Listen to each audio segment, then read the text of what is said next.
2023 wasn't a good year for the Carolina Panthers, but I'm trying to make 2024 a better one for myself. Get started on your resolutions with Factor so you're ready for the new year. Factor's ready-to-eat meal delivery takes the stress out of meal planning and sets you up for success in the new year. Skip the grocery stores, prep work, and cooking fatigue. Instead, get chef-crafted, dietitian-approved meals delivered right to your door. With over 35 meals to choose from per week, including keto options, calorie smart, vegan plus veggie, and more, plus over 55 weekly add-ons, you'll have a ton of nutritious and flavorful options to kickstart your resolutions. Skip that overpriced takeout trap. Factor is cheaper and way more delicious than takeout.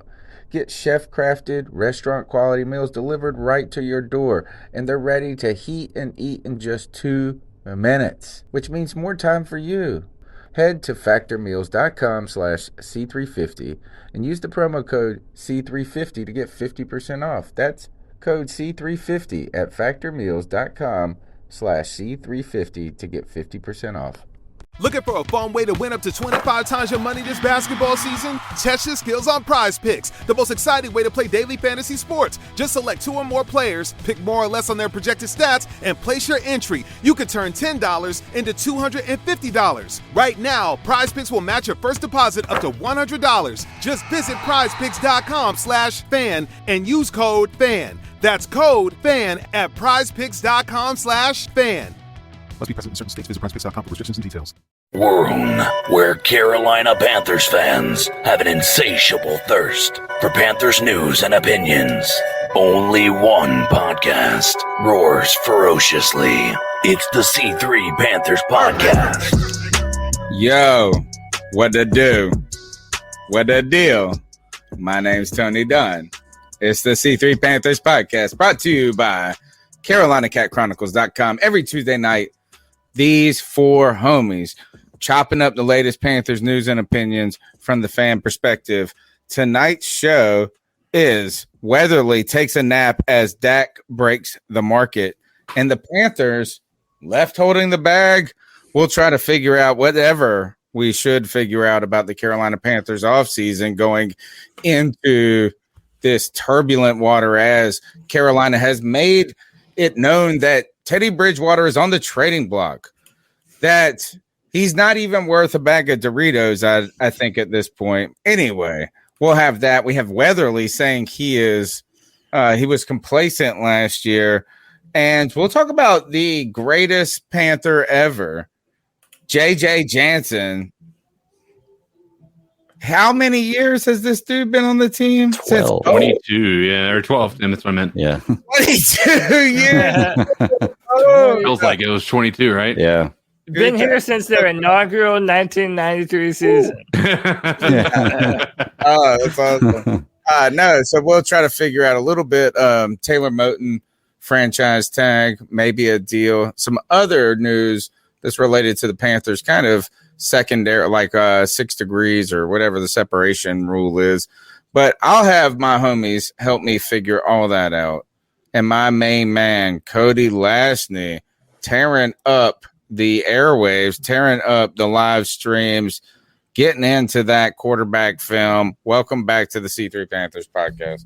Tony Dunn, there's no way I'd rather be on a Tuesday night. You gave me the keys to the C3 Kingdom to show some film to these Panther fans, man, to talk quarterbacks.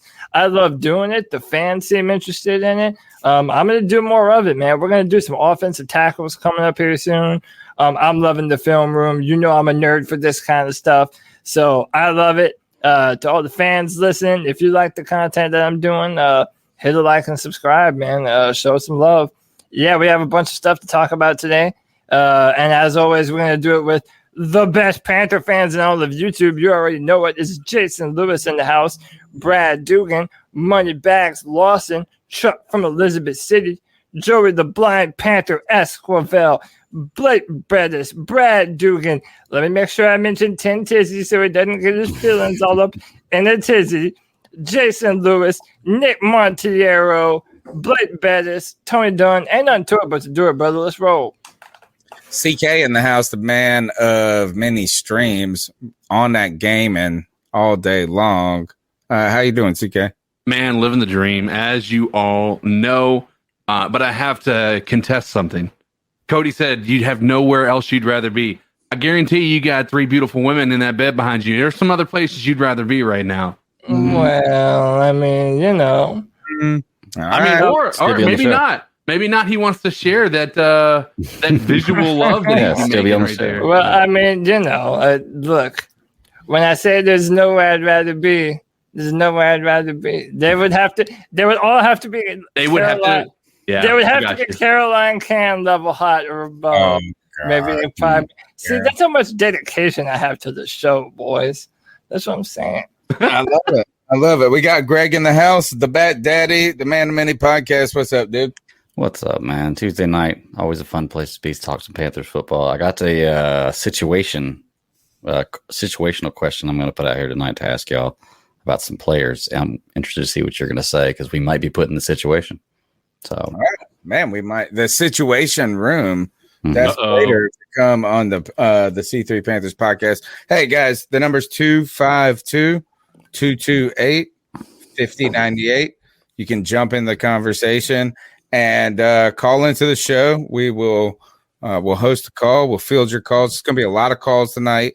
There is some quick news hitters that we're going to hit and this and that, but call into the show. If you like what we're doing, you're a Panthers fan, you want to be part of this community. But the way I think about this podcast is it's a bunch of homies in a car riding to the game, talking shit on the way there, talking shit on the way back. So if you want to jump in on this ride, which is the longest running Panthers podcast, just smash the thumbs up button, hit a subscribe. You listen on iTunes or Spotify or wherever you get your mess. Give us a little rating and share it. I mean, like, what's the harm? You hit the share button and boom, you did someone a major solid. It's as good as giving money. And that's what I would love from you guys is growing this podcast together. And tonight we're going to talk about, first up, Taylor Moton. The Carolina Panthers have again fucked it up, in my opinion. They franchised Moton rather than signing him. Now, this does not mean a deal is not or could not be made, is not in the works. This is preventing Taylor Moton from hitting free agency is what it's doing. But my question is, why is it taking so long? A young man who has probably been the best part. If he was a star, if he was in a skill position, he's equivalent to Christian McCaffrey. He's equivalent to Brian Burns. He is the offensive right tackle version of that. But no, the Panthers hate to have an offensive line. They're allergic to an offensive line, Cody. Why can we not have an offensive line? Yeah, I don't know, man. Listen, I kind of went off on Twitter the other day. I was upset that we were in talks to franchise tag him instead of just signing him outright. Then apparently both sides are still trying to figure out and get a deal done.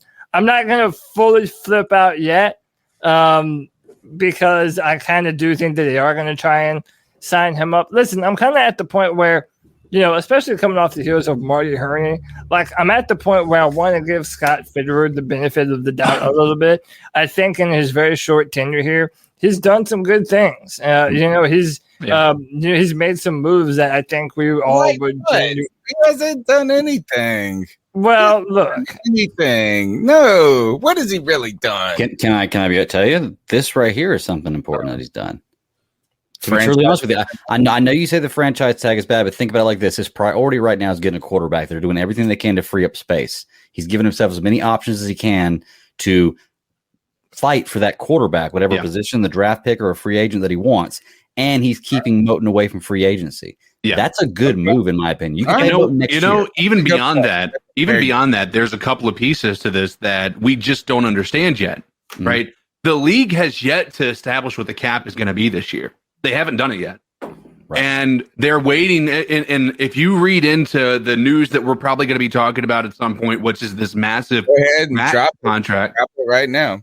You know, that being said, Like there are sources within the league that are saying that is Jerry Jones alluding to what was going to be a massive television deal that will be coming in the next few weeks, if nothing else. Basically, the NFL has all the networks over the coals. Apparently, they're bringing back ABC into the mix for games. They're bringing in the possibility of other, networks taking a hold of some things. ESPN would like to be in the bidding for Super Bowl games.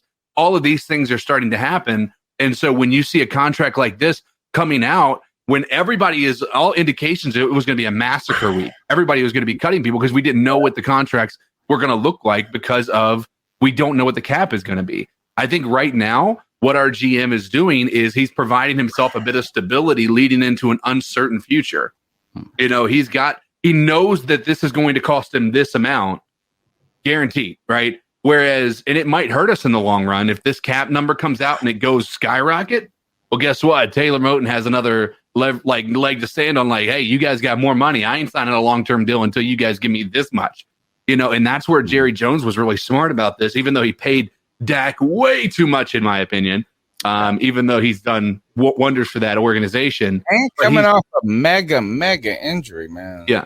Oh, yeah. And that's the part of it that a lot of people are questioning is why pay him this type of money. But I think it's because we're about to learn of news about this cap being, I'm not going to say it's going to go skyrocketed, but I think it's going to increase more than what people thought. And if a lot of people were thinking it was going to decrease.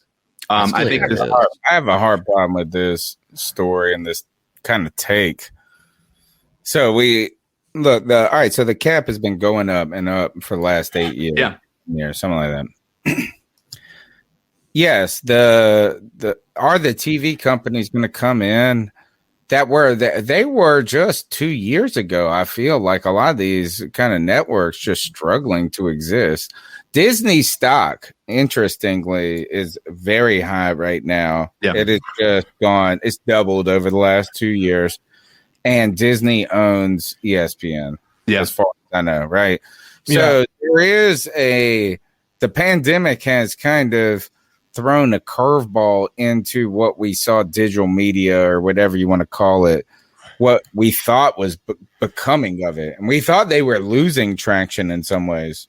I thought that the network and this and that. And now the teams, if this is right, Cody, and you're what Jerry Jones is suggesting, or we think he's the source, whatever it is that means that the NFL doesn't even have to have players people in the stadiums to make $1 billion. But I can't believe it. I cannot believe. You got to keep in mind the NFL is this smart. No, but my thing is this: Jerry Jones has been the richest owner in the NFL, or one of for forever. Like why? Like he's known for signing players to too much money. And they haven't really been a relevant football team since the 90s. It just seems like he's not. If he's so ahead of the curve and gets all the deals, like I don't know. It just seems like more conspiracy than anything else. I mean, I'm sure you got to understand. Like the Dallas Cowboys have one of the largest market shares in the NFL. Believe it or not, Jerry Jones is involved in the NFL's back office, and more so than probably people realize. I mean, because he is a big part of what the NFL is. He's always involved. He's kind of a face of the league. Exactly. And so the demon face of the league. Let me ask you a question. I mean, right now with an uncertain Dak Prescott, right, coming off of a gruesome injury that even with his last surgery, they said was maybe more serious than they had originally thought, they still had the confidence to sign him to that type of a contract. I mean, you got to expect, especially in the midst of uncertainty, if he didn't know something was coming as far as the cap, I mean, you gotta wonder what was the benefit of signing Dak Prescott, because I mean, he might have a winning record, but he does not have a record that's indicating that he's able to take a team to the Super Bowl. Listen to this. The deal. This is from NFL.com. The deal has a maximum value of $164 million, including $126 million in guaranteed money. Bro. He makes $72 million this year alone. Think about that. Jerry Jones? No. Dak, bro. Oh, Dak. I was about to say Jerry Jones. 126 million guaranteed is the big. First of all, it's like it's almost a fully guaranteed. Almost, yeah. Cowboy fans are so, right, so it says Prescott's deal averages to $42 million a year over the first 3 seasons, with $75 million in the first season and a $66 million signing bonus. I'll be interested if Dallas really pays that all in one season, because I know they try to say those things, but usually all the bonuses are prorated over the life of the contract. I'd be interested. They're paying $74 million this year, and then what happens is they have such a small cap hit after this. This year is going to be incredibly high as far as cap hit, but after this year, it's basically peanuts compared to any other quarterback. Right? No, yeah, exactly, and he's got to just stick with it, or does he? My question is, can he just be like, "Fuck y'all, I'm getting fat and chilling"? Why didn't they do this sooner? Like, if they think that he's worth that kind of money, then why not do this 2 years ago? Why drag this out to right now? Like, I get maybe that's why people are kind of, theorizing. Oh, maybe we'll be able to afford it because Jerry knows something. Maybe I don't know. I just think it's kind of crazy, man. And you look at how many people they're playing. Remember a few years ago when it seemed like the Los Angeles Rams had just paid every fucking player under the sun? Yeah. And they just had millions and millions of dollars going out. Dude, the Cowboys are paying everyone. They're paying Amari Cooper, Ezekiel Elliott, Zach Martin, Dak Prescott, Amari Cooper. Yeah. But, dude, they're paying so many. Did they pay Amari? Did they? Yeah, I mean, he's not on it. Yeah, he's not on it. Yeah, they paid him, I think, a year or two ago. All right, I think here, and look, I don't know the details of the Dallas Cowboys salary cap. Yeah, ever. But the way CK is explaining to me with this giant money dump in the beginning, it's kind of like the opposite of what we're used to. Yeah, with contracts, right? Is usually the money dumps are kind of the end. You're trying to prorate this guaranteed. Yeah. They're taking all of this. They're just taking the Dak Prescott right up the ass in the first year. Yeah. What we saw with Mike McCarthy and it being just awful, abysmal. Is there any chance that this is kind of a couple year play where like, hey, we paid our quarterback. We're going to just suck a D right now. The fans will like us enough where, because we honored this player. He's coming off injury, but you could cut him or trade him in 2 years. Yeah. I think there's a no trade clause. Yeah, he's got a no trade clause and a no tag clause as well. He can't be franchise tagged at the end of his contract. They're swallowing a $75 million donut this year. But after they do that, they don't have to worry about hardly any of it. It's very smart. Putting it all up front in the signing bonus. Yeah. And my question is Mike McCarthy going to be the coach in 2022? That's a good question. Yeah. And I got to say, no, it sounds like they're all already setting up for a reboot. Yeah. Well, do you know part of the reason why this contract happened is because what Cody was alluding to a minute ago about why they didn't do it 2 years ago. I kind of think of it like a poker game. You know how you get to a poker game, you start to get low on chips, you get a little more aggressive trying to win, and then you get to the point where you're down to nothing, and you fucked up the last 2 hands, so you might as well just go all in and hopefully you win, which is what they did with the contract, or you're just going to walk away with egg on your face because you wasted all this, made bad moves, and that's the point they're at, and that's part of the reason why they're doing this. They're going all in because they've messed up the last 2 years with the franchise tags they paid him because he got tagged last year. Yeah. Right. If they would have signed him 2 years ago, like they would have already had him paid off way less than what they've paid him in the last 2 years with the franchise tag. Yeah. Like, it's insane. They messed up so bad. It makes no sense to me. Let's go through this real quick.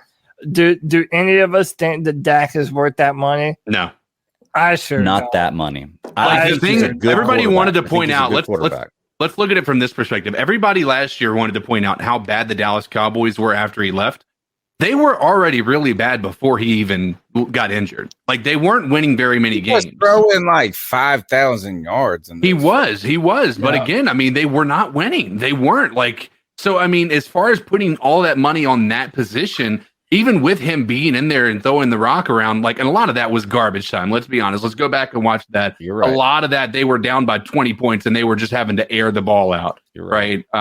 It was not a fantastic. It was great because we saw, I think, the Atlanta Falcons lose to him and they shouldn't have, like, or something like that. No, but it was not now. I wish they'd have won. I wish the Falcons would have won. Right. Maybe the number 3 spot. Man, Sorry, I want to answer Cody's question. And what if this contract was cheaper for them than what they would have had to pay somebody else to start over again? Yeah, that's the part. That's the question.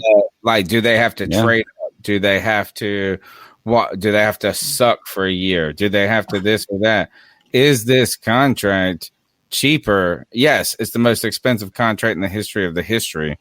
But is it cheaper in the pound of flesh that you would have to give if you went a different direction at this point? That's the part. That's the question. And that's why I think that you have to read between the lines with something like this and realize maybe there is something that Jerry Jones knows about what either the market's going to look like even next year or whatever that may look like. Because, I mean, if I think he's tanking. I think they're tanking, dude. I think they're tanking. No. But Cowboys? You don't tank with that type of contract. Why would the Cowboys They have tank? everything they need. They just have a few pieces they need to add. They need defense. Window, bro. Yeah. Mike, Look, if he don't win at all, if he don't win the NFC, what are they in the East? Yeah, This year. they should win that. They're playing. He will not be. He better have it. If he don't win, if the Cowboys don't win 10 games, bro, this homie better. He's not gonna have a job. Well, they're gonna be the New Orleans Saints. Like if you look, the New Orleans Saints, they released their punter Thomas Morstead, and there's still like $62 million in the red. Like that, dude, it's crazy. That's gonna be. Will Lutz took a tremendous pay cut as well. Yeah, but you know what all this puts into context for me, and it's I mean, look, I think as the days go by, maybe this is just me being a realist, or maybe I'm a Debbie Downer. I don't know. I think as time goes on, the chances of us landing Deshaun Watson are probably getting smaller as the headlines start getting smaller when they were listen, it's whatever. All I'm saying is that all the reports are now saying that the Jets, the Dolphins. I've heard Arizona too. Right. Yeah, this is no way Arizona. We've been saying. We've been saying this. We've definitely been saying this. But my thing is this: knowing that we're probably not going to get to Sean, man, getting one of these top 4 quarterbacks in this year's draft is even more important, because just knowing how much these quarterbacks go for, you essentially renew your window whenever you draft a brand new quarterback, because the fact that you have them on a rookie deal for at least 5 years, you have that guaranteed 5th-year option. Like, dude, imagine not having to pay 27 to 30 something $1 million a year on your quarterback. Like, you can invest in other 44 or 75. Yeah, just insane. 75. 100 by the time if you draft a quarterback right now, it'll be 100 by the time they're ready for their contract. Pay your quarterback. If we pay a quarterback next year, I don't care who the fuck he was. If we paid him $75 million, there's no way we're going to be good. Yeah. But I think Dallas is playing 2 steps down the road on this. Is that, like, you know what? We know we're not going to be good next year. Yeah. But enough. And then the following year, our quarterback's going to cost us like a bag of peanuts. But what do you mean they don't have enough? Like, they just signed Dak Prescott. They've got Ezekiel Elliott. They've got Amari Cooper. They've got CeeDee Lamb. They've got one an of the amazing best offensive linemen. That their offensive line. Their offense is. They just need a few pieces on defense to make up the number 10 pick, because they're the Cowboys. They always have a good team on paper, and they suck. They're just the Cowboys, man. How many defensive players did you just name? Well, that's what I'm saying. They need help on defense. but they're not a terrible team. There's no way you tank with that roster. With that roster, you can't tank. I'm not saying that. That's a good question. All right, so what is this a Mike McCarthy make it like here? That what they're kind of saying is like here we gave you Dak, you got this, you got that. If you can't get it done, then you're fucking out of here, homie. I believe that. That's what I definitely believe that. Yep. All right, I believe that. All right, so go into the chat room, Isaiah Wilson. People keep talking about this and that when it comes to Isaiah Wilson. What does this do though to our kind of perception? He goes to the Dolphins. We talked about it earlier in the show, number 29 pick, Tennessee. What's interesting to me is a man who's struggled with environment and culture has got to now go do that in Miami. Ugh, poor guy. Good luck to you. Party, it's like the party place of the world, right? Half naked broads, tons of cocaine, beaches. Good luck. It's like just sticking yourself right in the fire. But does this tell us does this suggest to us potentially what the Dolphins are trying to do? You brought up Deshaun Watson. They're switching these and that picks there, but they got all these picks. Are they going after Deshaun Watson? Are they trying to build up an offensive line for him? I don't know. Anything in this news, Cody, that gives you any insight into what the Panthers could be facing in the NFL draft? Well, I mean, so this is kind of the dilemma. If the Texans trade, which they're pretty much going to have to, like they're going to be stuck between having to find Deshaun for every day he doesn't arrive, and then start their season with A.J. McCarron as their starter and no J.J. Watt and DeAndre Hopkins. Yeah. So, again, we know that if Houston trades in front of us, that's another quarterback that we're probably not getting. So, it's a weird situation to be in for the Panthers because, there are two teams that are ahead of us that are really going to cause a problem. Because Miami, could be an attempt for them to build the offensive line. Yeah. And get a signal then that we're trying to make some moves, do this and that, in padding in preparation for Deshaun Watson. That's what it seems like. That's definitely what it seems like. And they have the money to be able to do it, and they have the draft picks to be able to do it too. So, and I think the thing is too, with the way they're setting up for it, if you don't land Deshaun Watson, you're still in a good spot as far as you've got a lot of draft, you got a lot of room. You've got a lot of options. So that's the best thing is options are open, I think, and that's the best place you can be going into the unknown. Yeah, they're ready. They're locked and loaded. They're cocked and loaded. They're ready to fuck up the damn. What are they? The AFC East, North. Dude, let me tell you, that's going to be a crazy division after this year. So do you think? Do you think that the Texans would actually trade them with interconference? Because you got to think about that division, like you're talking about. They're not in the same. They're not in the same. No, you know about the Dolphins and the Houstons? I'm talking about conference, not division. Conference. I really don't think they care at this point because they have no other options. If you do, you have the Bears, you have the 49ers, you have the Panthers. I know you're not going to necessarily get the draft capital, but think about who they have to face every year. Look at the AFC, right? Everybody, and I've seen people talk about this in chat before. You have Lamar Jackson, you have Mahomes, you have Herbert, you have all these, like if you can go down the list, AFC is stacked with quarterbacks. Trevor Lawrence is coming in. Trevor Lawrence is going to be down there. Then you have Josh Allen. You have a lot of fantastic quarterbacks. Are you really going to want to trade that person inside the same conference, or are you going to want to ship them over to the NFC? I feel like personally, if I'm looking at the type of talent that you're going to have to face on a year in and year out basis, you don't want to ship a proven quarterback in same conference because it's going to hurt your chances for number one division, but also conference wins as well. Well, but it's a give and take, right? Because you are trading him to another team in the AFC, but if you trade him to the NFC, there's no guarantee that you get a quarterback to replace him with. Yeah, see, that's their dilemma. If they have a chance to get either Justin Fields or Zach Wilson. Yeah. And basically it's the number 2 or number 3 pick that gets them that player. Yeah. Maybe if they trade Deshaun to us, maybe Trey Lance falls to them at number 8. But even then, there's no, there really is no guarantee. We still don't know what the Falcons are going to do. No. Even Falcon fans don't have any idea if they're going to go with Matt Ryan for another year or 2, or do that anyway, but just draft a quarterback to sit behind Matt Ryan and learn. I think the problem is that team, the Falcons have got to draft a quarterback, because it's getting to that point where if they plan on tanking next year, that's different. But we all know that that's not going to be their goal going into the season with a roster like they have.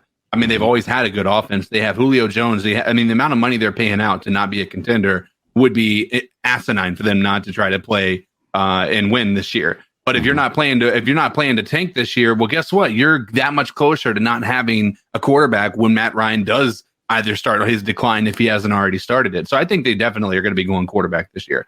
So I mean that in my opinion, that's already answered personally. Mm-hmm. We still have to talk about Greg Olson and Thomas Davis signing 1 year, 1 day contracts, retiring as Carolina Panthers. And for those people who were concerned that they wouldn't, gosh, come on. Come on. Panthers through and through. CK, I need your voice. Hit them with a little shame. A little shame. Subscriber shame. Like that? 63 people watching on YouTube right now. We got 26 thumbs up. Hit the thumbs up. Yeah, Come on, let's go. It's free. It's free. You share that. Let's. And it's therapeutic. Okay. It's therapeutic to all Panthers fans everywhere. Yeah. I feel like just hit it. Don't even be gentle about it. Just hit it, bro. Yeah, smash it on the internet. If you saw a Panthers fan on the street, what would you do? You give them a thumbs up. Boom. Yeah. Boom. And say keep pounding. Keep pounding the thumbs up. Come on, folks. Come on. Let's go ahead and jump into the cat calls tonight. Let's see where you guys want to take us, because there is still a little bit of news that's kind of just convergent on the Panthers. Maybe not direct news, but let's see where you guys want the conversation to go. The number's 252-228-5098. So what are your thoughts on catcalling? Yeah, it's pretty. You shouldn't do that to somebody. And how did that make you feel? Very uncomfortable. So how do you think catcalling makes the person feel? It feels good, like a 3 and a 4 and a. Who's that cat sitting in the back corner with his face buried in his nose? Who's that kid that can use one?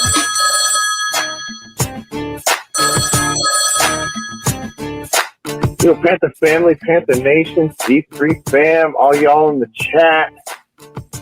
How you doing tonight? It's your boy, Josh from Mass. Josh from Mass. There you go. Man, I'm so over this Teddy shit, man. Like, I wish he wasn't on the team no more, so we just didn't have to think about him. But no, he's still there being a soft-ass mug. Can't take the criticism that he justly deserves. And you can't, whoa. We have a terrible offensive line. Look, our offensive line averaged something like being like 18th overall in the league, which, that ain't great. It ain't terrible either.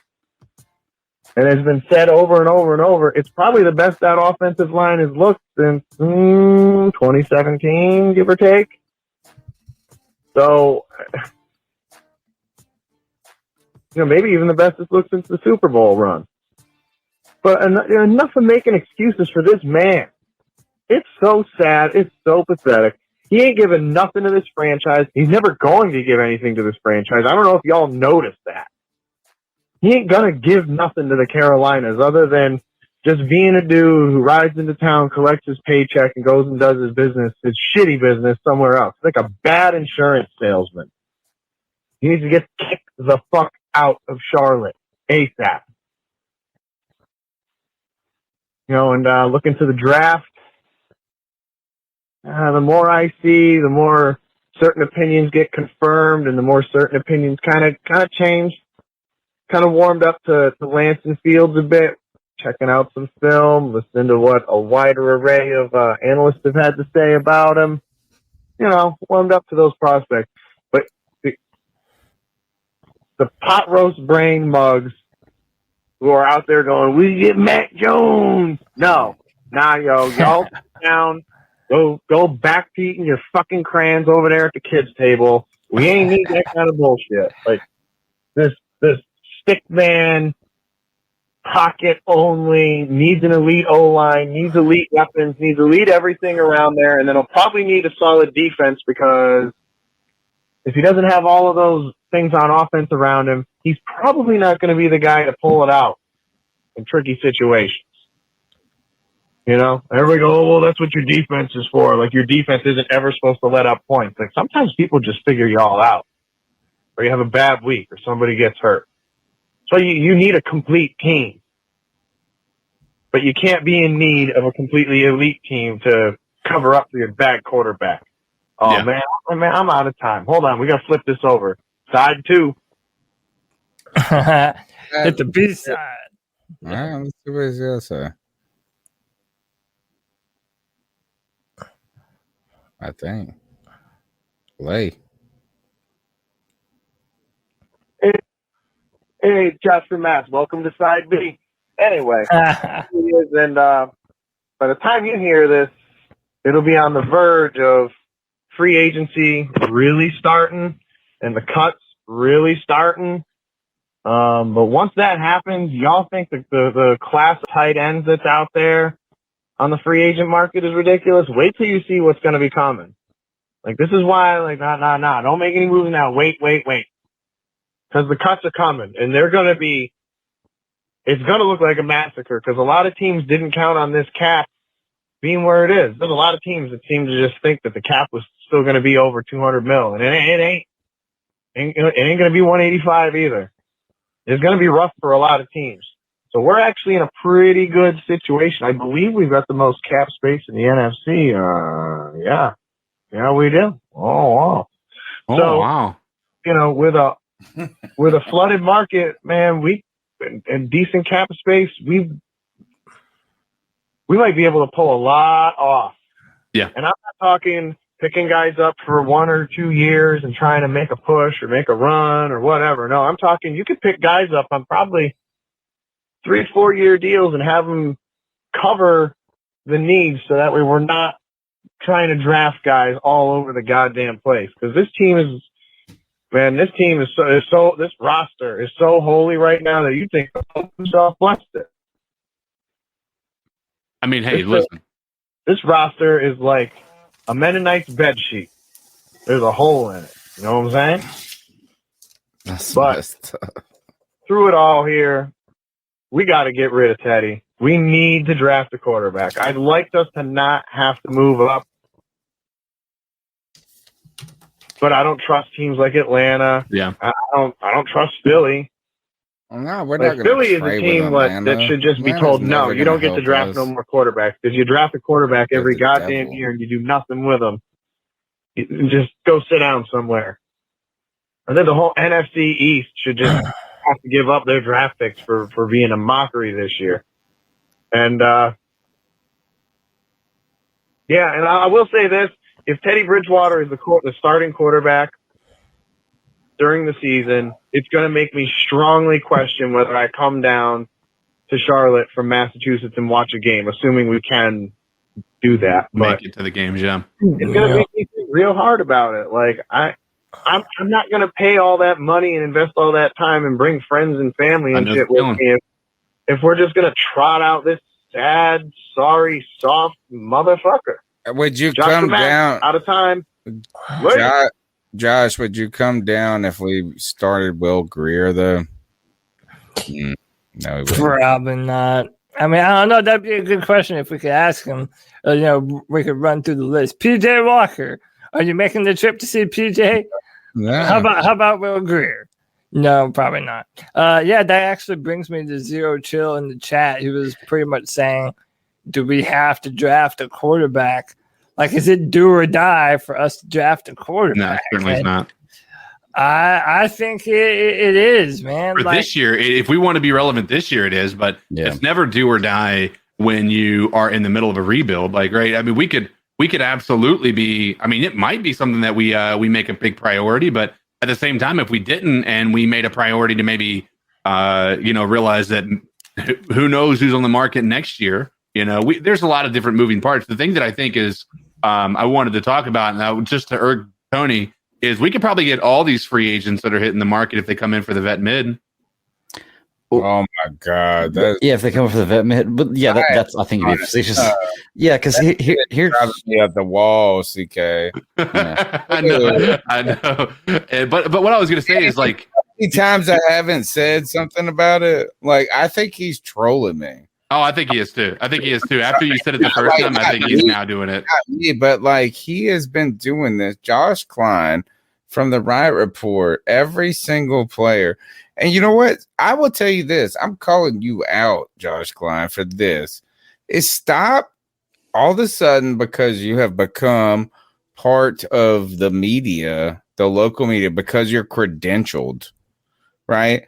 And I understand that Panther fans probably light your mentions up like crazy. Like every time somebody gets cut, right? That they're probably like, oh, what do you think? What do you think? What do you think? Should we sign Alex Smith? Should we blah, blah, whatever? Hunter Henry, yeah. But don't adopt the company policy of the Carolina Panthers media of Bill Voth and Darren Gant, which is just complete 100% assery on this. You know what I'm saying? Like, no, we don't want are you? Is it a joke? Are you fucking with me? Are you talking shit to me? Are you just joking in general? I don't get it, and I don't like it, and that's what I'm saying. Is this whatever, man?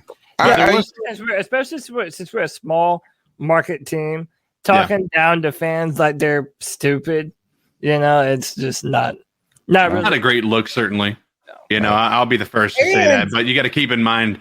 Now our owner is somebody who's from the north, So I mean that type of talking. I mean that's very common within any type of northern media, sports, coverage or anything like that. I'm not trying to look. Is you know what you can think whatever. First of all, is like we're a small media. I'll say that. Like the C3 Panthers podcast is small media. Yeah, we're independent media. And so is the Roaring Riot. And I know Zach, and like it's not like I just think this is that like when I don't understand. Are you trying to help us learn about the Carolina Panthers, or are you trying to tell us we don't know shit about the Carolina Panthers? Yeah. Right. And I can't figure it out. And this vet men, it feels like it's a passive aggressive hashtag. At first, I think I was baited into believing he was like actually thinking it. Yeah. Like for the first two tweets, I was like, okay. He wants Eric Cook. He wants this. He wants this. And it's his way of just saying every free agent is what Panthers want. Yeah. And I don't like that, man. Like it's like we're trying to figure it out just as much as you are, and you don't know shit. Yeah. Well, the thing that and just not to switch subjects, but I want to think about it before I forget. I know we've talked about Trey Lance. Is there anything to take away from the fact that he has opted out of the 40? Where are you hearing this from? It was on the news. I think it was on NFL Network. He is not going to run the 40 at the combine. There's no combine there, so it's pro day probably. Yeah, maybe. Probably it's pro day. That is interesting. I don't know what that means. Like, would there be a justification on why you wouldn't want to do that? I don't know. Make yourself drop in the draft? No, the only reason, like Lamar Jackson didn't run a 40, but that's because people were saying that, they were wanting to put him at receiver and shit like that, and he wanted to play quarterback. There isn't any reason for Trey to not do that, especially because I kind of think that if I have to pick who runs the best 40 time of the big four, Trey Lance, Zach Wilson, no. Zach Wilson, bro. No. I promise you. I got 5 on it. I got 10 on it, bro. I'm telling you. And the only reason you're saying that is because your horse is scared to run the race. No, well, no, okay. I still. Said he's scared. He said, "I'm scared to run the 40." I bet you. Hey, look. I'm not saying I don't believe. Yeah, blew that shit. I'm not saying I don't believe CK. I'm sure he saw what he saw. I'm just saying I have not seen that, and I haven't read anything to verify that. You may very well be correct, and in that case, I have no idea why Trey Lance wouldn't run a 40. It's not going to help him, right? No, yes, it is, man. Yes, it is. NFL.com. Trey Lance won't be 40 at Pro Day. Damn. All right. Hey, man. If I don't understand, smashing it would help him, right? Running it and smashing it would help him, correct? Like if he ran a 4.4 or some shit like that, or a 4.5, like that would help his stock. But if he ran a 4.6, that would hurt. It just destroy him. It's so funny how 1/10 on their point. It's kind of, you know what? Maybe they understand. Maybe they understand this homie's getting drafted in the top 10 no matter what. Probably. And the only thing that could knock him out of the top 10 is having a 40. Bad day. Or no, just having a bad day. Like he almost shouldn't do anything. He should see my 1 year of tape when I was 12. But you can't, you can't, if you're Trey Lance, you can't not do anything because even Trevor Lawrence guaranteed number 1 in the draft, right? He still did his own pro day, right? Yeah. And so, I mean, Joe Burrow didn't do a combine. I know that wasn't different from the pro day, but he didn't do that because he knew he was going to be number 1. If this year, if the number 1 almost guaranteed number 1 draft pick did it, then I mean, but Trevor didn't run a 40 though. He did do it. He did do a pro day. He did all the throws, but he didn't do the 40. He didn't do the 3-cone. He didn't do a lot of the stuff that he would normally do. So maybe Trey Lance just feels like nobody's going to do it. Why should I have to? And also, I kind of think, I mean, now that I'm thinking about it, I don't think it's 40 time. Like, unless what Tony said, unless he ran like a 4.40 or something like that, then I don't. And you really have to put in. Hurt him. You got to remember, you have to put in a ton of time to train, man. Yeah. I mean, training for the 40 time, trying to, run your fastest on the day. Like, well, there's an art to it as well. Yeah. Yeah. There's a real art to it. And instead of wasting time training that, you're training to and be impressive making throws. Yeah. What about I don't hate the idea. Did you see that Daniel Jeremiah tweet from it's probably a week ago about how the 40 at the combine will be obsolete? Yeah, thing of the past. I believe it. Because we can just track them on video and calculate how fast they impact. Analytics are just advancing in such an incredible way. There's no point. Yeah. And my question is, why aren't we there now? Like, why the fuck can they not do that already? Because I think they probably can. Up until the pandemic, the combine is, I mean, the only reason people watch the combine is to see the 40-yard dash. Like, that's one of the biggest events that there is at the combine. That's what everyone tunes in. The combine is not really a big event for the NFL. It's better than the off season that they would normally have where they don't have any coverage. It is an event, but that doesn't mean that we can't just have a nerd on a computer that says that guy ran 30 miles an hour. Yeah, but also seeing believing too. Yeah. I think there are some people that run faster in their underwear and the Speedos than they do on film. And I think that's mainly what they said. There's an art to it. It's not just, it's about getting off the line right. It's like this, like positioning, this and that. I did, before we go to the next call, I want to say this. As we've talked about these teams and these quarterbacks, and we've talked about them relentlessly and usually not nicely.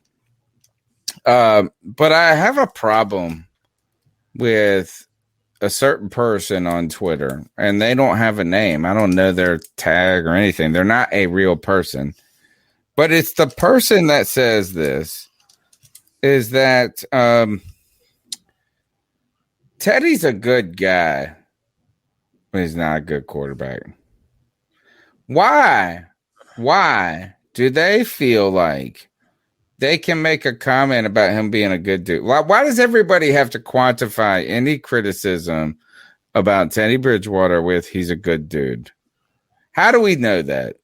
And I'm not saying he's not a good dude, but you're like, oh, he's a good dude. Did you say that about Taylor Heineke? Did you say that about Kyle Allen? Oh, he's a good dude. No, you know one thing I know about nice guys. One thing I know about nice guys, they fucking finish last, bro. Just like Teddy Bridgewater did this year. Just like Cam Newton told us. Yeah, I mean, listen, if I don't know who I've heard say this, but it's like, listen, do you want football players or do you want Boy Scouts? Like, do you want some dogs that are going to go out there and whoop ass on the football field and put on for their team and their city and the fans?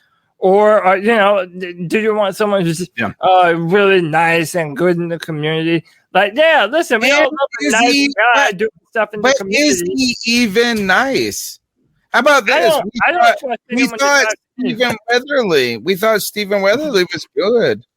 What has the news come out and said? He's he got paid $12 million. He was like, I got $6 million today. Like, I'm good. Why do we think these people are nice? You all thought Cam Newton was a dick. That's what you thought, right? Because on face value, something told you that Cam Newton was a dick, but something on face value tells you that Teddy Bridgewater's a nice guy, or that it's just bullshit. That's what I say. Teddy Bridgewater. We don't know if he's good or bad. That's it. And here's the thing too: is it's not even a matter of asking if he's good or bad. It's why does that matter? I'm a nice guy. I don't need to be the quarterback of the Panthers. What does that have to do with it? It's really cool if you get a nice guy, but I'll take a total dickhead who will win a Super Bowl for me. Personality doesn't matter. I want somebody who's going to win football games. They called. I just feel like our whole society makes predetermined judgments. Mm-hmm. And despite what evidence says, we're going to stick by it. So I thought, I'm not saying Teddy Bridgewater's not a nice dude. I haven't seen any evidence that he's a mean dude.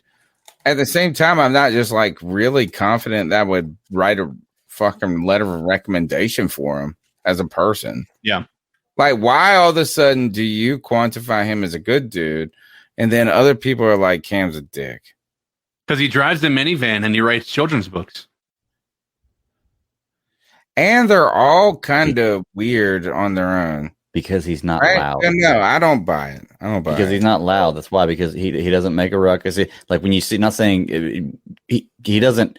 Nobody looks at Teddy Bridgewater and is like, oh, did you see what Teddy did today? Nobody cares about him. Nobody's talking about the Panthers with Teddy Bridgewater on the team. I know. Right? Only people talking about Teddy Bridgewater, and we fucking hate him. Why would you ever trust a man, a grown ass man, who makes millions of dollars and chooses to drive a fucking minivan, bro? I'm sorry, dude. Dude, that gives me creepy ass vibes. Dude, I'm not a fan. Yeah, no one's a fan, man. It's like what Josh Hoy said. It's going to be hard for him to come and make the trip from Massachusetts down to Charlotte for a Teddy Bridgewater-led Carolina Panthers team. And it's not just his play, it's his actions. And that's another thing, and I'll make sure I say it every single time. It's Teddy Bridgewater's own actions on top of his play. Throwing teammates under the bus, pretending that he has some entitlement to be here and be our entrenched starter at the quarterback position. We're going to talk about Stephen Weatherly here in a second. I wouldn't doubt it if after that contract, Bridgewater had the same mindset. Just phoned it in. No. And this is going to make Greg happy. Does any of this, Stephen Weatherly, Teddy Bridgewater, any of that fall back on coaching? The fact that these guys were able to get complacent with a new coach that was supposed to be able to motivate these guys to be better people. I wasn't even going to go there. That's a good point, though. I mean, the reality of it is, these guys are supposed to motivate these people. When you have a guy coming out publicly saying he got complacent, I'll be honest. I think that that's a lot to save face so that he can try to sign somewhere else and people think that it was just a fluke year. that he wasn't putting the effort in that he should have put in. And I think that that's probably just something that he uses as a way to maybe, like, it might be just an excuse to make other people not look at him as a bad football player, but maybe just somebody who needed motivation. But it does not look good for Matt Rule when you have a player coming out saying they weren't motivated. Mm-hmm. Well, all right. So I feel like Stephen Weatherly was first addition to, like, I don't know if you could really pin him to Matt Rule. No. You can't pin him to the signing to Matt Rule, but you can pin him. Right. I understand. Like, I'm trying to say, like, he is attached. Like, right. Does that tell us something about Matt Rule and how he learns how to navigate with veterans and guys that just got paid and some different things? But when it comes to Teddy Bridgewater, I thought this was interesting. Jake Delhomme came out in a recent interview and said this, and look, I guess you guys are going to believe Delhomme more than me because he's a quarterback in the NFL. He does work for the team, though. Yeah. We'll find out. But he said this. He was talking about Teddy Bridgewater, and he said, I just think from watching Teddy and watching the quarterback play, because I've fallen into that trap many times, sometimes you try to do too much, and it comes back to bite you. I just think that Teddy was trying to do too much, and I just think it became pressing. And I watched all those games, just like I watched every one of Jake Delhomme's games. And I didn't see a guy who was doing too much. I didn't see a guy who was trying to force this and that. I saw a guy that had physical limitations that couldn't get it done. Yeah. And those physical limitations crept into his head. And he's convinced more than anybody he can't make those throws. He don't even try. I was watching this this Panthers highlight from 2 years ago. And I was thinking about Greg the whole time. And it was because you said that Teddy Bridgewater and Kyle Allen are the same dude. Mm-hmm. And I went and I just saw this Twitter clip. It was just a clip, and it was DJ Moore snatching this ball and running off into the sunset. And it was just this guy who just gunslung it into man-on-man coverage. Like they hiked the ball. He saw exactly it was man-on-man, and he just threw it. He trusted his arm. I was like, that can't be Teddy. It was Kyle Allen. Yeah, it was Kyle Allen. Huh. It was fucking Kyle Allen. And so I think this is that, like, I don't know if it's to go back to your coaching question. I don't know. Teddy is infuriating at this point. Yeah, I agree. It's an infuriating situation. And I just don't, as we watched it, if you can look at that tape and tell me that you think he is one of the best players on the field, you are a fucking idiot. Mm-hmm. I don't disagree with that. Harsh. But you don't look at that and go, just because he can manipulate the play calling. What did he say every time last year? Cody, he said this, is that like anything went wrong and he was like, I was trying to audible. What do you want to do? Yeah, he was always blaming it on the coverage or they didn't get the play in time, or they had it as a throw and he would check out of the throw. Oh, I wish we would have ran it. Yeah, I wish we would have ran it. I wish we would have ran it. All my quarterback saying, yeah. Like, I don't think I've ever heard a quarterback make that complaint. Yeah, have you ever heard that shit? Never. That's so every elite quarterback wants the ball in their own hands. Right. Let's be honest about it, guys. Right. It's like having Terrell. Like, I do think that the NFL needs to recheck themselves when it comes to Terrell Owens, when it comes to the Hall of Fame, because this guy's like one of the best receivers not one of the best. He is one of the best of all time, Terrell. But he was always like that. That's what it was like. He was like this, and he was adamant about it. He's like, "Give me the fucking ball." Didn't he and go in last year? The day I don't ask for the ball is the day you kick me in the nuts. You know what I'm saying? Like, I saw that quarterback who was scared to make throws in 2011 or 2010, and that was Jimmy Clausen. I saw that same quarterback in Chris Winkie. I want a quarterback that has the Teddy B D, but has a bigger D attitude. The number 252-228-5098. Let's go to the next call. Hold on. I Is this almost part forgot. 3? This is Josh the Mask again. Side C. Y'all bunch of swindling, two-timing mugs. Not 1 week, but 2 weeks in a row. Y'all gave me the cold shoulder. Damn, y'all missing out on my call. This is my ice up. I'm gonna ice up the entire C3 podcast. It's just me. He's the audio engineer over there. All right, next call.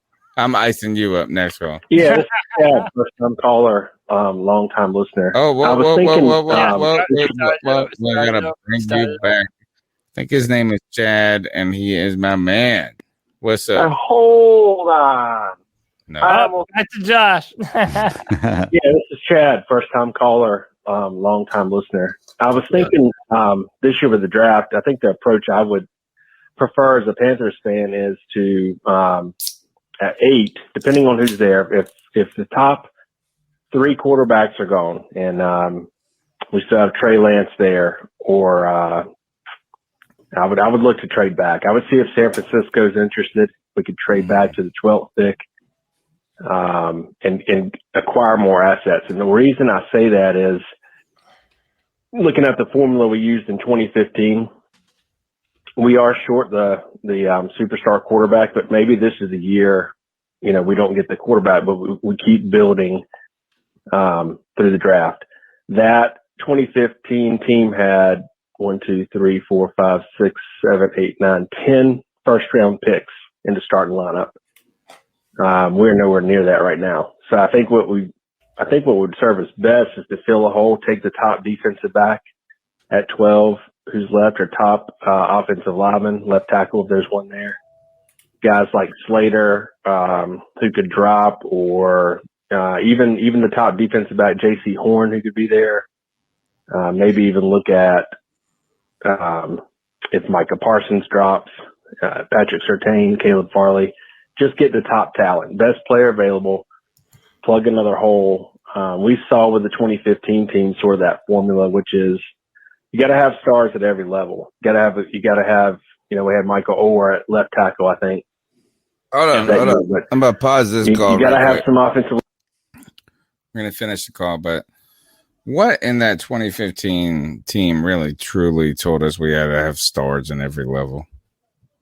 Let's talk about this team really quickly. They're not stars. I mean, we had a few stars. We had specifically on defense. No, I want to hear him. I would love to hear it. All right, we had a height of their careers. KG Short, Star Latulele. Yeah. We had Charles Johnson playing the best ball he's ever played. Mm-hmm. We had Jonathan Stewart playing the best running back season he's ever played. Whoa. I don't know if it was the best season for Johnson. It was a good season. Go back and look. It was statistically, it was one of his best. It may have been. He was making a comeback.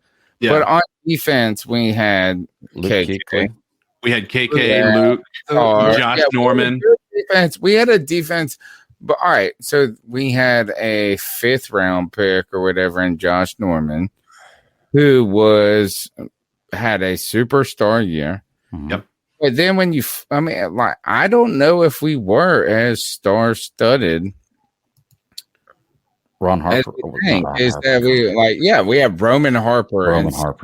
We had Roman Harper. We had Peanut Hellman. We did get Charles Tillman played fantastic, right? Yeah. These kind of good. Our defense was this kind of gritty veteran. Yeah. Good. Are you just talking on defense? No, but then we flip it to offense. Come on. We had multiple we were rolling on offense. You got to keep in mind we had multiple Pro Bowlers. Even been playing. Michael Orr was cut the year before, or whatever. But he had a great year that year. We had Jonathan Stewart, who was aged. We had Corey Brown. We have Philly Brown. We had Jericho. Philly Brown made some plays now. Come on now. Come on. We didn't have stars. He wasn't a star. Wide receiver was the only position we didn't have stars. Yeah, the wide receiver, like you look at our linebacking core, we had the best linebacking duo in the league. We had one of the best defensive lines in the league. Our secondary was on point. If you look at what we had a lot of people that were Pro Bowlers before that season began, right? We acquired Jared Allen later in the year, but we got Jared Allen. We had Charles Johnson. We had all of these people that were Pro Bowlers prior to that year that were there. So yeah, we had a lot of stars. The issue was they weren't a lot of them that were on offense, right? And that's where I think that I would agree with Tony is offensively we didn't. Defensively, we absolutely were star-studded. Even our defense, though, just because it played well that year, doesn't mean that at the time. Look, Peanut Tillman was on the back end of his career. Yeah, you're right. You know, Jared John Allen was too. He retired. We brought him in a trade. Like our defense was good, but it was not 2013 good. No. Certainly Listen, not. we came out of nowhere. No one expected. That was the thing. The 2015 defense scored touchdowns, bro. Oh, we forgot another one. How about this? It's like star. Nope. Kurt Coleman. Remember, you know what you want to learn about Kurt Coleman's star. But again, like the Eagles game where he was an Eagle and he gets walloped in the face. Who the fuck did that to him? And the blood coming out and this and that. It's a great video. Just YouTube Kurt Coleman knows. Here's the thing. I understand the point that you're trying to make. One of the points that I will make is that some of those players that aren't stars played like stars that year. That year. So listen, I'll even mention this. Andrew Norwell, Matt Khalil, and Trey Turner, regardless of whatever you think about any of those names now, they played the best football they've ever played in their life in 2015. Until the Super Bowl. And that allowed Cam Newton to be the biggest superstar that Mike the Rivers Panthers even have ever had. I don't care what anyone says. If you want to, well, I'm not trying to start a whole nother argument here. There's never been a bigger superstar than Cam Newton, and all of those pieces around Cam at that time, like Greg Olsen, like Matt Khalil, not Matt Khalil, Ryan Khalil, and that interior, man, like that did everything for a football team. So even though they may not all be stars, they played at a star level that season. All right, let's finish this call. Linemen that are great. We had Trey Turner, Khalil, Michael Ower that year. We had a great quarterback, which we maybe can get next year. But the other thing is that quarterbacks are available every year. I don't think last year at this time we would have predicted that Watson might hit the trade market or Wilson or even Wentz. Certainly not. The trade market. So maybe a year from now, there's another group, and then we could go all in. I don't think we're in a position this year to make a move without crippling the roster. I think the move to make it 8 is to trade back if we get a good partner, accumulate a few more picks, take best player available at 12 or 13 or wherever we fall back, continue to build the roster and get a quarterback later. That's my 2 cents. Appreciate the podcast, guys. Thanks for calling, man. Yeah, great call. All right, next call. Hey, what's up, C3 Podcast? It's friend DMC Lovato. Tyler? This is going to take multiple calls. So this is going to be the first call. So I'm going to talk about team building and how I think the Panthers have done a horrible job so far in this rebuild. And I think we're rushing this rebuild. So in a rebuild, we're going to go by positions of importance first. So quarterback number 1 and offensive line. Protect your quarterback, okay? And then defensive line. You want to attack their quarterback, right? So, and nothing honestly matters until you get your quarterback. Like, if you cannot go and sign free, there's no point in signing free agents to big money contracts. There's no point to building the roster up without the quarterback. You're going to end up in a purgatory state where your roster's going to be too good for its own good. You don't want that to happen. Yeah. This year, good point. We have to draft a quarterback. Otherwise, we have to trade back. That's the only two options in my opinion. If we can't get the quarterback, if we can't trade up, or we can't get one at 8, we must trade back and invest in the future.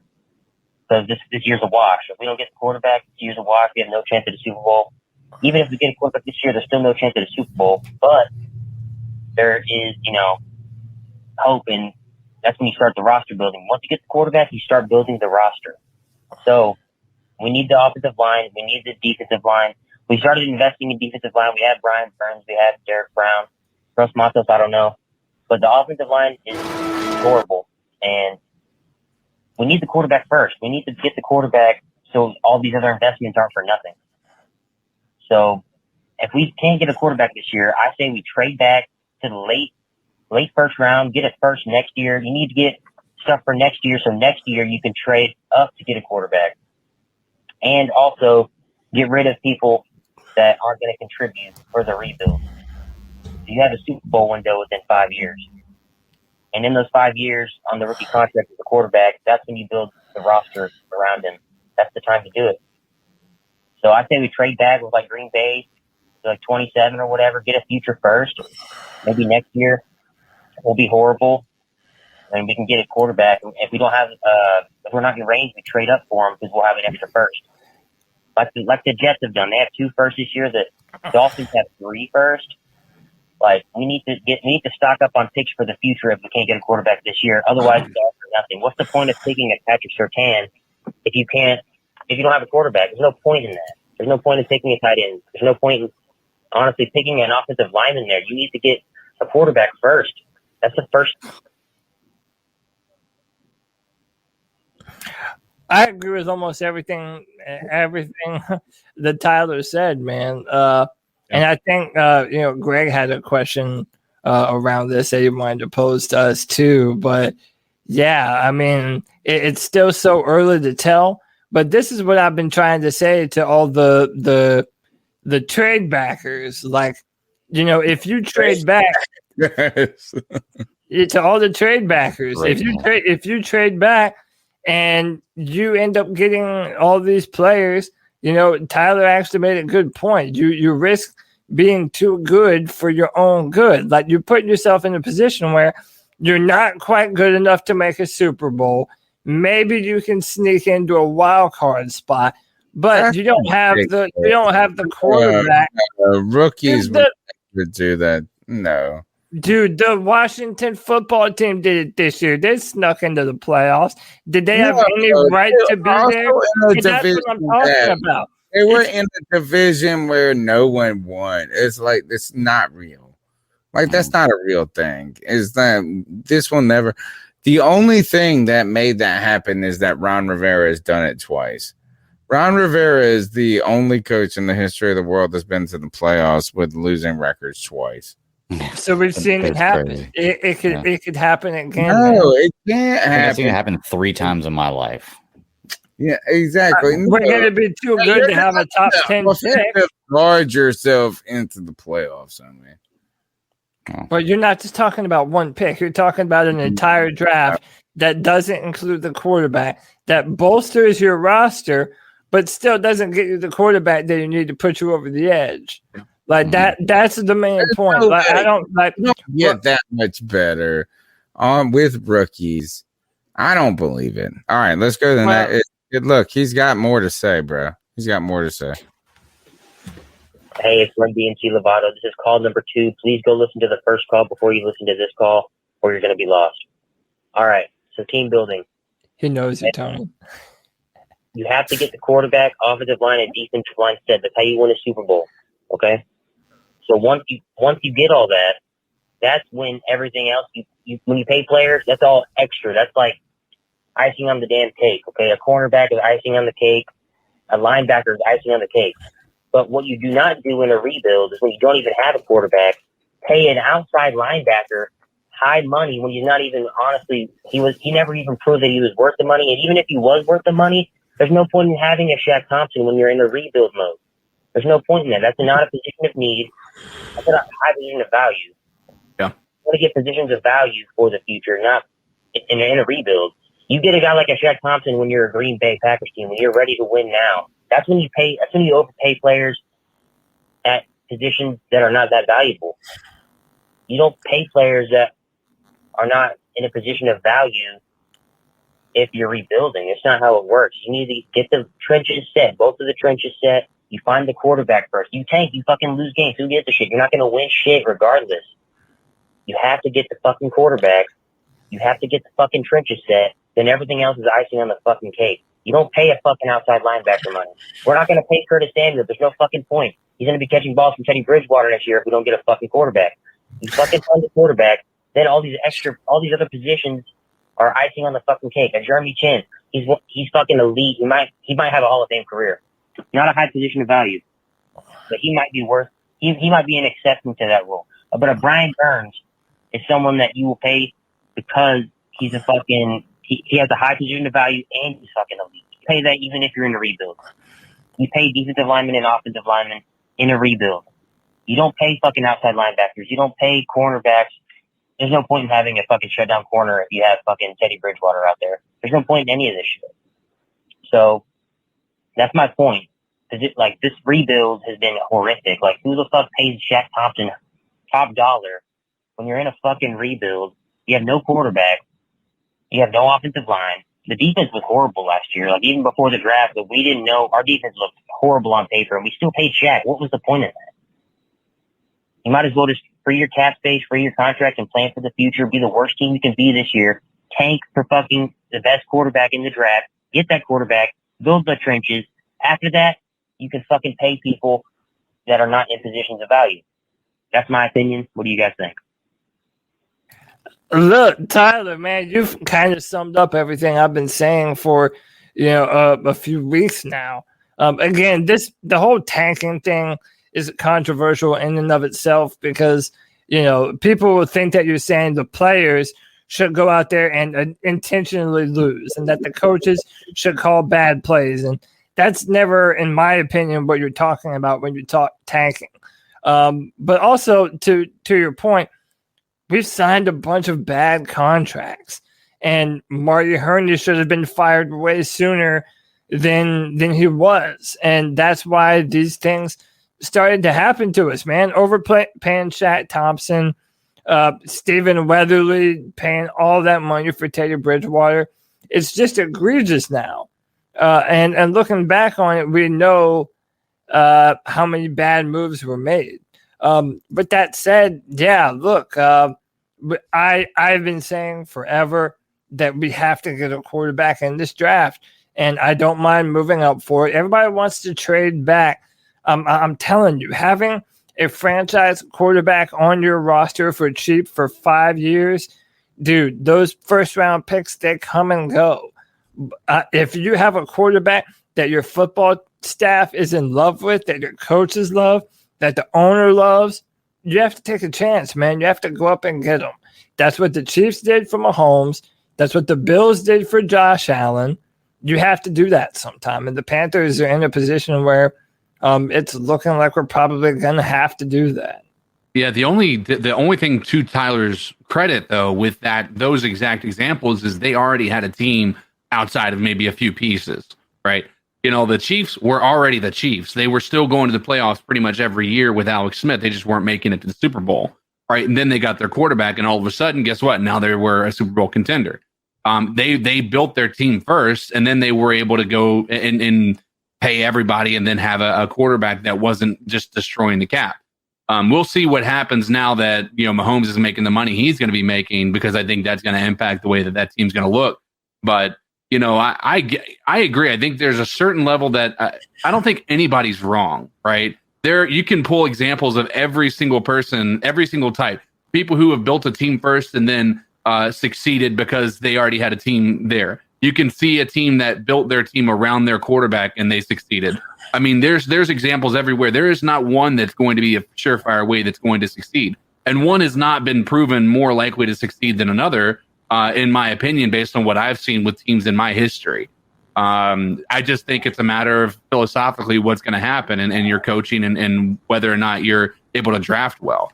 I don't hate the idea of trading back. I think once we start getting closer to this draft and we start realizing getting a Deshaun Watson, getting a Russell Wilson even, might be out of the question. And knowing where we're drafting, I don't think anybody that's in a position to trade with us is going to trade back to us. So I think trading back is not a bad option, but I also think that's something that we Panthers fans fantasize way too much about when we realize just we're not getting what we want out of the draft, which is a quarterback that's an elite quarterback. If we don't pick Trey Lance at 8, right? Say I won't. It's one thing if we don't have a quarterback to pick from. Yeah. Right. Say there's 4 quarterbacks that go in the top 6. Right. Then, okay. Well, the Panthers missed. So you don't really know what to think about their pick, right? Yeah. They pick Patrick Surtain. They pick who's the Micah Parsons. They pick, and you go, oh, well, they missed their quarterback. So they've had to pick this. Or they trade back, this and that. But the scary part to me is Trey Lance being on the board. Mm-hmm. And that's not taking is Justin Fields being on the board, and we pick Micah Parsons. Or give me a tackle. I don't know, like whatever the name is. Mm-hmm. So I'm a fan of trading back because if we can't get the guy, which is the guy at quarterback, really, who's really going to help us that much? I'd rather stockpile at that point. Well, can I pose my scenario? Because it's eerily similar to that, and I actually have some stuff.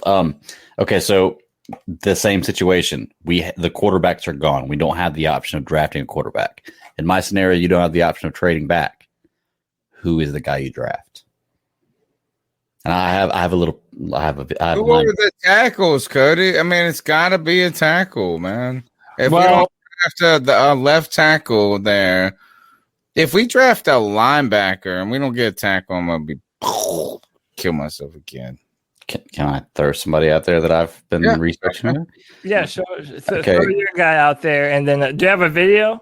I do have a video. Yeah, I'll play the video while we're gonna show. Let me share. I might have to add it. Share screen. Learning. Streamlabs. The StreamYard. It's not even Streamlabs. Oh. All right. Hit share that. All right. I got you. All right. So my guy that I'm going to say, the guy that I'm picking is Kyle Pitts.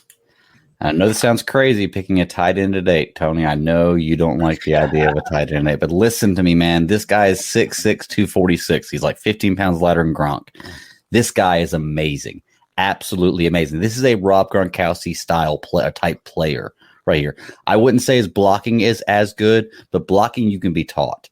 With good coaching. And when you're 6'6", 250, that's a good size to be for a tight end. This guy won the John Mackey Award for the nation's top tight end.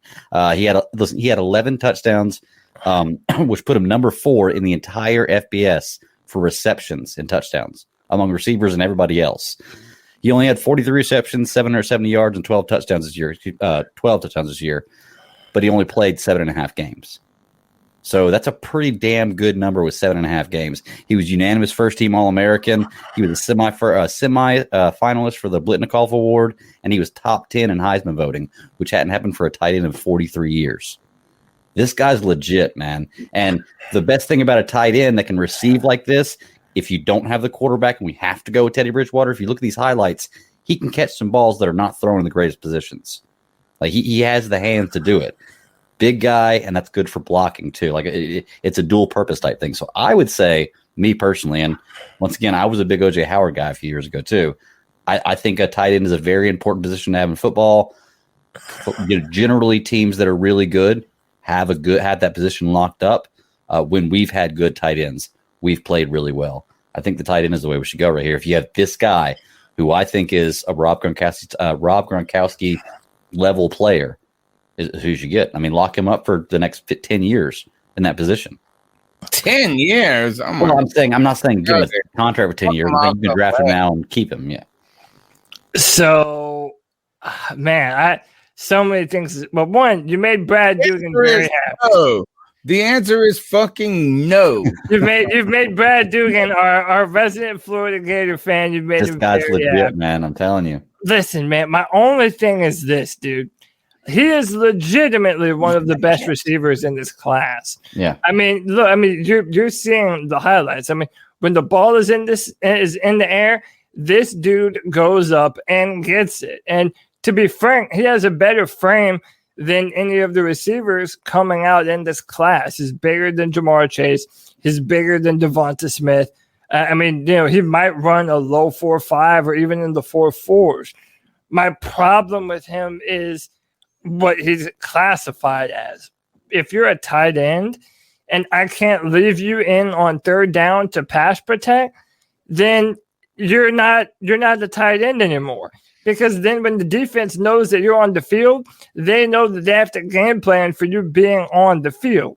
I'm not saying that doesn't help out your offense, but man, out of all the film I've watched on him, he doesn't block very much. But what's his biggest issue with blocking? Is it because of the scheme, or is it his inability to block? I think it's technique. Well, he's just not okay. No, he's a receiver. Look at every one of these plays. Let me make a different playing comparison. him as a tight end. Let me they make a call him different. a tight end. They give him a tight end number, but he's running a fucking wide receiver. But route. you see how nimble he is, man. The dude can move. No one is denying his agility. My only gripe is that I think he is probably better suited in the NFL to be a receiver.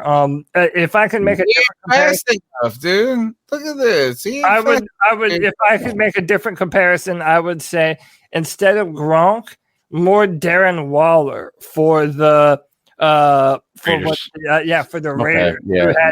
And by the way, Darren Waller is a freak athlete at the position. Like the dude is a beast. Again, my problem is not with him. It's him being a tight end, because if you're not versatile like a Kittle, like a Kelsey, like a Gronk, then it kind of limits what your offense can do. He looks like a wide receiver, homie.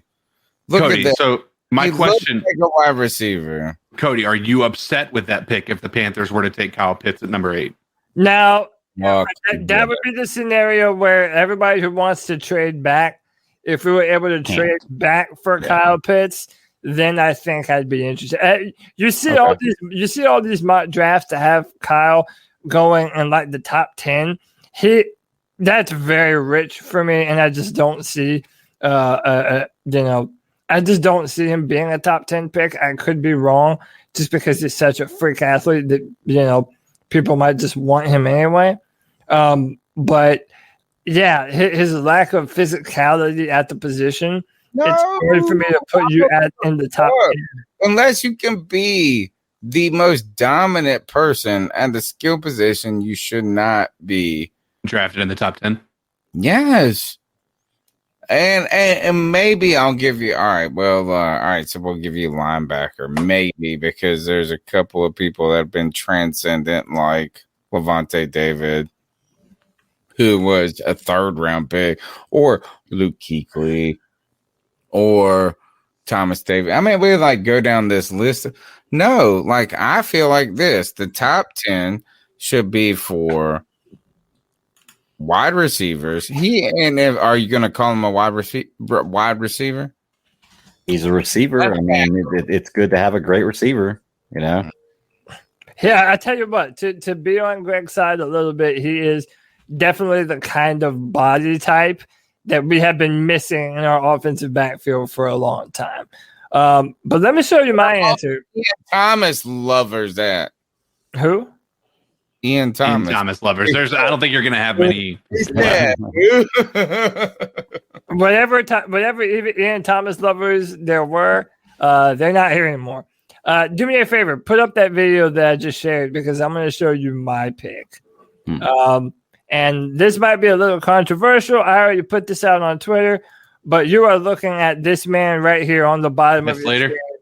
That is Rashawn Slater. And ladies and gentlemen, this is my number 1 offensive tackle of the 2021 draft class. The guy that you're going to see him go up against for the majority of this game is none other than Chase Young. Chase Young, during this game, was not able to get a single pressure off on Rashawn Slater. Now, he's off to the left side right here. He's on the bottom of your screen. And look, he's just a powerful big man. he is able to move you out of your stance and just bully people. They weighed in today 307 pounds, 6'4", and his feet are so nimble. When you see him move to the second level, I mean, that is what the modern offense, look right there, blocking on the second level, maintaining the block long enough for your running back to be able to find some space and work upfield. I mean, it's a hold. It's a hold, and he is working the entire way. His placement, dude, all offensive linemen are holding to some degree. I know. He almost made that catch, Greg. Yeah, he did. Yep. But he is an incredible football player, incredibly powerful. He's a big man. His feet are nimble. You know, they call him a dancing bear. You know, whenever you're a big guy, 300 plus pounds, and you have nimble feet and you move well. Look, that's Chase Young right there. I'll rewind that one more time. Check this out. Bottom of your screen, or it's the next play right here. This is that, again, second level beast mode blocking. But this is him on Chase Young. Is he white? No, I think he looks like he's mixed. Yeah, probably a little mixed. But they're just powerful, nimble. Put Chase Young in the dirt right there. I mean, come on. That is special stuff. Again, I wouldn't even trade down. I mean, if Rashawn Slater is there and Trey Lance is gone, Wilson is gone, Fields is gone, yeah, man. I mean, we need a left tackle anyway. So if everyone wants to push the quarterback thing down the road, why not have a dominant left tackle to book in Taylor Moton? Yeah. Interesting. Honestly, that kind of gets me excited, to think about us getting a left tackle that could be a game changer. Like, there's too many teams that have a great left tackle, and you realize just what that means to a squad. Mm-hmm. It can be the difference between just an incredible. I mean, just again, let's look at people like even if you want to take a look at the Buffalo Bills, right? You see these guys. I mean, they have a fantastic one good. Let's look at the Panthers, 2015, right? You protect the quarterback that's an elite squad level quarterback, lights out. You're not gonna beat that team 9 times out of 10. Again, it excites me the idea of getting a left tackle. Let's go ahead and let me caution you a little bit here. Is that if we truly reflect back to that 2015 team, I remember 2 tackles getting blown the fuck up in the Super Bowl. Oh yeah, like crazy. Look, I was happy with Michael Orr's play. Rimmers, I always said this. Go back and check the tape, homies. Go check the tape. It's there. You can go listen to every C3 Panthers podcast since 2013. I always said this about Rimmers, is that homie plays great for about 12 games and then hits a wall, man. Hey, in week 12, this poor guy gets tired. So, and it happened in that Super Bowl year. When it comes to this Rashawn Slater, interestingly, his name is on the Carolina Panthers website right now. Darren Gant put out a story today that says Rashawn Slater thinks he's the best tackle in the draft. So hey. I would agree with him. Daniel Jeremiah has also said that this is his number one offensive tackle. And normally, I don't ever just hook on to what someone else says, even Daniel Jeremiah. But I heard that, and then I watched the film, and I watched way more than just Ohio State. The man is a beast. I mean, everything is top level. His hand placement is really good. His feet are nimble and agile. He's a powerful man. He's fast. He's the type of tackle that will block for you all the way downfield. And he will continue to drive men into the dirt to run block for his quarterback or running back. So, again, like I'm in this position watching all these players, knowing that we need a quarterback. Man, there are so many non-quarterback players I would love to draft that would fit so good on this team. Yeah. Caleb, I keep on forgetting his name. I want to say Caleb Farley, but that's not his name. The kid from Virginia, he's incredible. The cornerback. Awesome player. There's a bunch of good guys that we could really use right now. But again, this quarterback conversation, it's going to haunt us until we know what we're going to do at the position. But here I was gonna honestly, those were both my when you wanted me to do this, those are the two people I picked one just in case one of you guys picked them, and then the other one you picked. So both of those were. So let's show it, man. Talk about him a little bit. No. Well, I mean, that was gonna be the Kyle Pitts was gonna be the one that I was thinking about, just because when you see, I mean, just such a dominant player. I wouldn't be upset if we got him at 8, but. I definitely. You said you were going to bring 2, right, Cody? What was your second one? Caleb. Was that guy? Gotcha. Yeah, I'll have it in a second. I didn't want to pick him because I'm about 45 minutes away from Virginia Tech, and I hate Virginia Tech. So okay, Caleb Farley, by the way, who is he probably, it's kind of like the conversation I had last year with Derek Brown and Javon Kinlaw at defensive tackle. Derek Brown was a more, a ready to win right now player, plug and play kind of player. And I felt like Javon Kinlaw might have physically had more upside. I feel the same way in this class for the corners between Caleb and Patrick Surtain. I think Patrick Surtain is a better cornerback right now, but I think Caleb has a ridiculously high ceiling. I mean, this guy is shot out of a hornet's nest. I mean, he's a really good football player. Would love to have him. All right. Can we power through to the next call? Let's do it. All right, let's do it. All right, Run DMC Lovato, call number 3. If you didn't listen to the other calls before, please listen to those calls before you listen to this one. This is my last call. Liar. So he's lying. And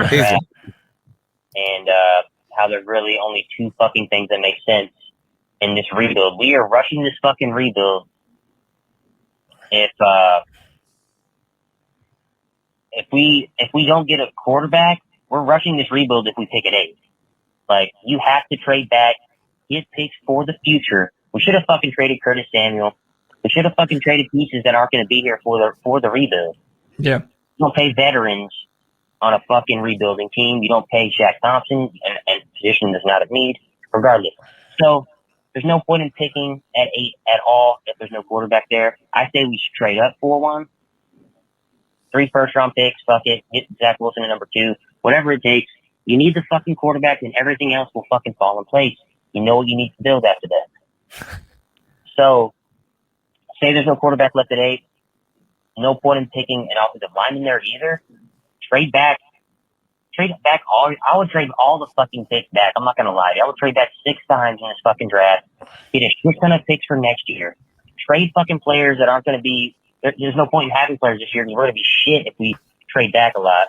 We're not going to have good players. So trade fucking anybody you fucking can. Honestly, trade McCaffrey. Trade fucking.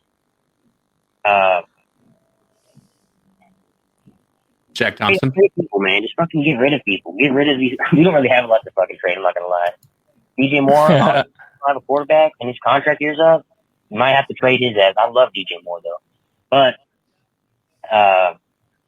we need future picks. We need future investments. If we do not get a quarterback in this year's draft, we have to get a quarterback one way or another. It's time to fucking invest long term instead of trying to get a short rebuild. That's why I think the Deshaun Watson trade would be not good for us because we would have to give up so much fucking revenue and picks, and we'd have nothing to surround him with for the future. Honestly, we'd have to give up McCaffrey. Probably we'd have to give up 3 or 4 first round picks. We might have to give up even more players. Brian Burns and fucking knows. Okay. We need to just get a young QB on a rookie contract and 2 first round picks next year. What we might have if we trade back, that might be enough to trade up to get the first pick, or maybe we'll be the worst team in the league if we trade a bunch of our good players. That's how we need to play for the long haul. This rebuild is getting ridiculous. We need to stop being so short term and invest. The Jacksonville Jaguars did it perfect this year. I wish we were them right now. We should have fucking lost to Washington. Fuck Ron Rivera. And if we don't get a quarterback this year, and if we don't. Can I say before the rest of the call, because I'm assuming the call ended there, While I did pose that question a minute ago, I do agree if we don't have quarterbacks there, we should trade back. There's absolutely no way in hell you trade back every pick for all these things. Because here's the thing, is that's great. You'd have, 14 picks next year if you had one pick in every round. But you got to pay these players. Like, I'm telling you, there's this game called Ultimate GM on your phone you can get. And it's like where you're basically the GM of an NFL franchise or a franchise. And you've got to make all the decisions, manage the salary cap, do the drafting, scouting, everything else. And I've learned a lot from that game with salary cap because I had one point where I had like the first 11 picks of the draft one year. But if you don't have a lot of salary cap space to pay for those picks, it doesn't matter. Like you can't have that many picks. It does. Like you don't pay these draftees much, but when you have that many of them, it adds up quickly. Yeah, that's all I'm saying. I think one thing, though, is that you're not really – what I like about the idea is that you're not really trying to have the top 11 picks. No, I get that. But even if you have – the goal is to accumulate picks so then you can make moves that you deem necessary, right? So that you can have – 2 first-round picks – and the 20s is more valuable than a pick at 18. Because you could say, well, we give you both. I think this guy's a little bit on that. When it comes to the trading back thing is the only look, if we pick a fucking left tackle this year, I am going to blow my brains out. And not really. I know what you mean. Out of all the years we had to protect Pam. Right. Like, my mom is watching it. So, no, Mom, I'm not suicide. Don't worry. But, like, is that finally now we're going to draft the tackle at 8 and we're going to slow play this? Ugh. Yeah, after Cam leaves, we decide to. We two different regimes, though. To be fair, two different regimes. We should have done this in 2015. Yeah. No, yeah, I agree. We should. I agree. No. And that's why I'm going to go great. Is that I am on the trade back crew. I'm on the trade up crew. I'm on the trade back crew. Yeah. I'm on the get our quarterback crew, but I am not on the crew that just goes, this is what we did the last. God, I'm so sad. We gave you that, man. We gave you that time, bro. We gave you that, like, hey, we're not that far away. Let's just pick Vernon Butler.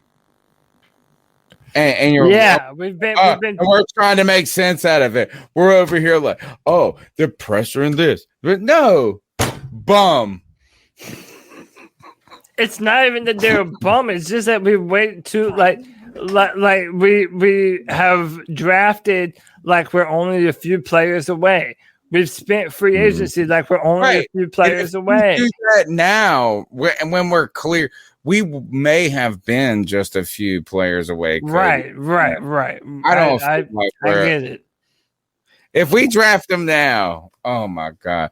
And on top of that, there is like not a good track record of top 10 tackles hitting. I bet. I would love to go look at what the top 10 tackles are and this and that and how well they are. Yes, a humble flip. I'm sleepy. I woke up at 5:30 this morning. I'm also sad and mad at the thought of us finally doing at 8 what I've wanted for so long. That's where I think you get me, Cody. I think you get me on this. Is that it's not that I don't want them to have a tackle. Oh God! But now we're interested. Yeah, in it's like now it's just annoying. But you got to keep in mind, it's a new regime, though. Like, I mean, you can be frustrated, but you can't be frustrated at the new regime. You can be frustrated at the fact that we didn't get it back in when Hurney was there or Gettleman was there. It's a slow burn. Are you ready for a slow burn? Can I just say this because it just popped into my head? If we don't draft a quarterback this year, the Panthers admitted defeat for the 2021 season. Like all the rumors have been that we want Deshaun or that we want to trade up, that we're in the market for a quarterback. If we don't come away with a quarterback and it's just like, oh no, we were bluffing. Guess what? What are you going to tell them, Cody? You're going to be like, you should have listened to the C3 Panthers podcast from last year and what Cody Lashley has been saying. The past 3 years. We've been pounding the table to build the wall. All the credit goes to you if they just sit there and they just get a player. If they get BPA, all the credit goes to you because that's what they have decided to do. They've tanked a year late. Yeah. And we should have did a better job at doing it this year. But hey, you live and you learn. I'm stressed, man. This is actually stressing me out, dude. I don't like this talk. I don't like this talk. All right, next call. Yeah, I've been listening to you guys since the draft. Right after the draft, I had a crave for some Panther content, and I found you guys on Castbox. And I've been listening. I don't listen to every second of every pod, but I get a good idea of what the boys are feeling. I was definitely on your guys' hype train with Isaiah Simmons. But hindsight 2020, obviously it worked out. But I always like to think of a guy explained it to me as in like the drop off between the best defensive tackle and the second defensive tackle and the third was such a big difference. Then the difference between the first safety, second safety, third safety wasn't that big of a difference, right? Like from Antoine Winfield or all these other guys, like Jeremy Chin was definitely a gamble because he played Division II, and now look at him. Like now we clearly got a stud, hybrid, linebacker, safety. You watch him cover Devontae Adams in that Packers game, and he actually did pretty good. Like stayed in his hip pocket. Yeah, he got burned, I think, on one play, but like I love our draft. Udos Gross Matos, those guys take a while to get developed. And the Teddy Bridgewater, like, yeah, this is fucking what Chris Sims said it best. Like, there was touchdowns all over the place, like yards. And, like, I had DJ Moore in fantasy as the most frustrating thing ever because you'd watch the game and he would just stare at Robbie Anderson while DJ Moore was wide open. You know it. Like, you could almost see it on DJ Moore's face that he didn't like Teddy Bridgewater. Like, he could tell he'd saunter off the sideline, shaking his head. Like, you could tell his body language was like, this guy doesn't even look at me. And, like, it was so, Mike Ziegler and all these other fantasy guys are watching tape too. And, like, DJ Moore is open more than not. And that argument about the receptions and the yards and the comparison of Robbie Anderson, like, DJ Moore should have had 1,500 yards if he was the first read and if Teddy Bridgewater actually liked him. Like, there's definitely feel tension just watching on TV. Maybe it's just me, but, like, I come from a hockey background, turned football fan, got captivated by Cam Newton, most of us, right? And then easily done, yeah. Used to listen to Daniel Jeremiah, and they're like, oh, maybe McCaffrey in the late first round, early second round, and sure enough, he went 8th overall. Like, these guys don't know anything. I don't really know. You guys could probably take this out of the call, but and somehow, some way, be able to bullshit with you guys live. I think we could make this thing work. I'd like to get your guys' thoughts in live. I might be a little better at the phone calling too. Nah, man. Look. First of all, you Canucko motherfucker. You're welcome to call anytime. Dude, you don't have to be live, but you can leave a message. The number is 252-228-5098. But if you want to be live one day, CK and all you young hipsters are going to teach me how to make Discord for this show. I am starting a Discord channel that I will not keep up with, that I require you to monitor and run. And so just look for the C3 Panthers podcast, Carolina Panthers on Discord. I guess you could probably search it. But with that call, ultimately, it just comes down to frustration, right? My man had DJ Moore on his fantasy team who caught. How about this? Imagine when you get 1,000-yard receiver and you're disappointed in your receiver production. That's what my man 4 called, touchdowns. and he should be disappointed. I'm not saying he should be calling in and be like, yeah, he didn't have nothing because Teddy Bridgewater threw how many touchdowns this year? 13, 15, right? 14, what was it? 14, 15. I might even give it. It wasn't a lot. Yeah, it wasn't a lot. And he fumbled the ball. He threw interceptions. And guess what? He did not have a big Teddy B.D. He just couldn't throw it downfield. So couldn't and wouldn't. Refuse to. Yeah. All right, let's next call. Cody, lots of calls. All right, this is Run DMC Lovato, call number 4. I said I wouldn't call it. Call number 4. He said he texted me. He said I was on something. And I want each of you to give your opinion on this. So this is the Deshaun Watson versus drafting a quarterback debate. This is my opinion on it. I think that Deshaun Watson, trading for him with our roster not ready for make a Super Bowl run, I don't think it makes sense. We don't have the offensive line yet. We don't have enough to build around him yet, in my opinion. Let's say we give up 4 firsts to McCaffrey and Yetur Gross-Matos for him, right? Something like that. It would take a fuck ton of shit. Maybe just like 4 firsts to McCaffrey. That's a lot. So, all right, look, Tyler, I got a bump. I'm bumping you tonight. Well, can I comment on that one real quick? Yeah, come on.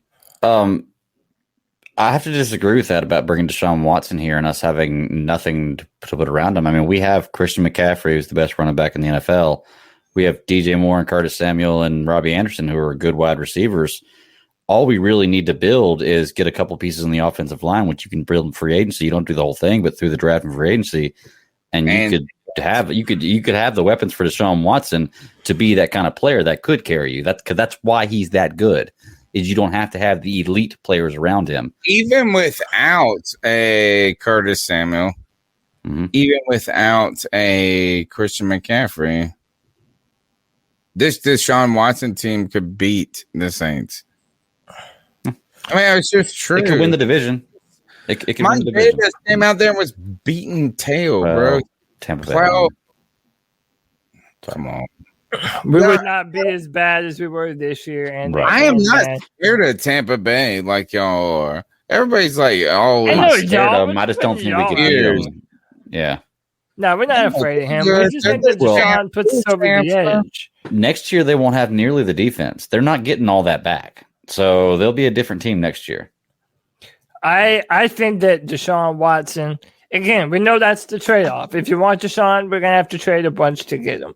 The question is, do you think it puts this team over the edge to make us a legitimate contender? And yeah, I do think so. And I think even if it isn't this year, our future is brighter with Deshaun Watson. Now, granted, I'm happy if we land a quarterback in the draft too, but as long as it's either or. We are not getting Deshaun Watson. We are not getting Trevor Lawrence. We are not getting Zach Wilson. And we are not getting. Hang on. Pick another one. Who's the third one? Let me write this down. 3, 9, 10, 15. Russell Wilson, did you say that? Yeah, I'll throw him in there too. And that would be the hardest fucking thing I'll ever have to cheer for. If Russell Wilson comes to this, it's going to be like trying to change my opinion on Teddy Bridgewater. I fucking hate Russell Wilson, but I will swallow my medicine. Once we win that game, I'll be like, Russell Wilson, best player ever. Yeah. I want to win football games, man. That's what I fucking want. Whatever that makes that happen, that's what I need to happen. Tony, Russell real Wilson, question though. Fine. What would be harder to try to cheer for Russell Wilson or when there was talks that Colin Kaepernick may have come here? Oh, God, I would cheer for Colin Kaepernick all day long. Over Russell Wilson? NW, yeah. You're out your fucking mind, bro. Are you serious? I'm not gonna comment on that. Oh my God.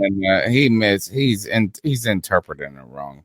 No, we're not doing it because of that. I'm talking about from like the perspective that we've already talked about. You hate Colin Kaepernick because of his Superman thing, right? In the playoffs. I fucking hate him, man. I hate Colin Kaepernick because of the button-up shit, not because of his protest. Why do I? You would prefer to cheer for him over Russell Wilson? No, I'm just saying that. Yes, I think it would be easier. Yes. I think it would be easier for me to come to terms with Colin Kaepernick. Man, Russell Wilson has fucked my life up in so many weird ways. Like, he don't know it. You know what I'm he took Sierra off the we market. fucked him up pretty good one year too. 2015, we got him pretty good. Right, we played him twice that year. We beat the shit out of him both times. Yeah. But you know what I'm talking about, Greg? Those couple of years, those 15, 12 battles, and we beating that ass. We are beating that ass. Mm-hmm. And we're like beating. And then he throws the prayer up to Jesus. He throws what I call the Jesus prayer. Throws it up and it's answered. Bro, he would just throw. He makes these plays sometimes, and you're just like, I fucking hate you. And maybe it's Baby Lockett. Maybe it's not him. Maybe it's not Russell Wilson. No, maybe bro. You see those moon balls, bro? Like, those things. He's got it. But Bro. you know what? I'd be cheering for that motherfucker like a crazy person. I'd be buying his jersey. I wouldn't buy his jersey. He went to NC State. You wouldn't buy Russell Wilson's jersey if he came here? Nah, man, I'm crazy. a pirate. I mean, he's a pirate, man. We hate Wolfpack. All right, Tim SD says, what the fuck is Discord? I know what it is, but I don't know how to use it. It's Discord is basically I would also say I want to know too. Well, it's a great way. The way that I would explain it, I heard somebody explain it today. It's similar to it's like a community thing, right? You can build a community. So, for instance, we have a pretty good community here with all of you guys. Imagine being able to keep this chat going all day long, 24 hours a day, 7 days a week, because there will be a chat room in Discord for this type of communication. That we can monitor, we can moderate, we can create moderators in there as well to make sure that somebody's not just going straight into hate speech. Pictures, you could put videos, you can put things. You could post a later, like, hey, you would say, Tim would be like, hey, what y'all think? Is Russell Wilson really a Christian, or is he a Jesus of Latter-day Saints? And you can put it up in there. Yeah. I mean, it's going to be a great, like, you can do. No one said that. Oh my god, that's so rude. You can do like video, like voice chats, videos. Like, we could do an entire thing of just video and like just have a hangout. We can have like a movie night with the entire C3 family. You know, it's crazy stuff like that. So it's kind of a combination of StreamYard and a Twitter DM. Sure.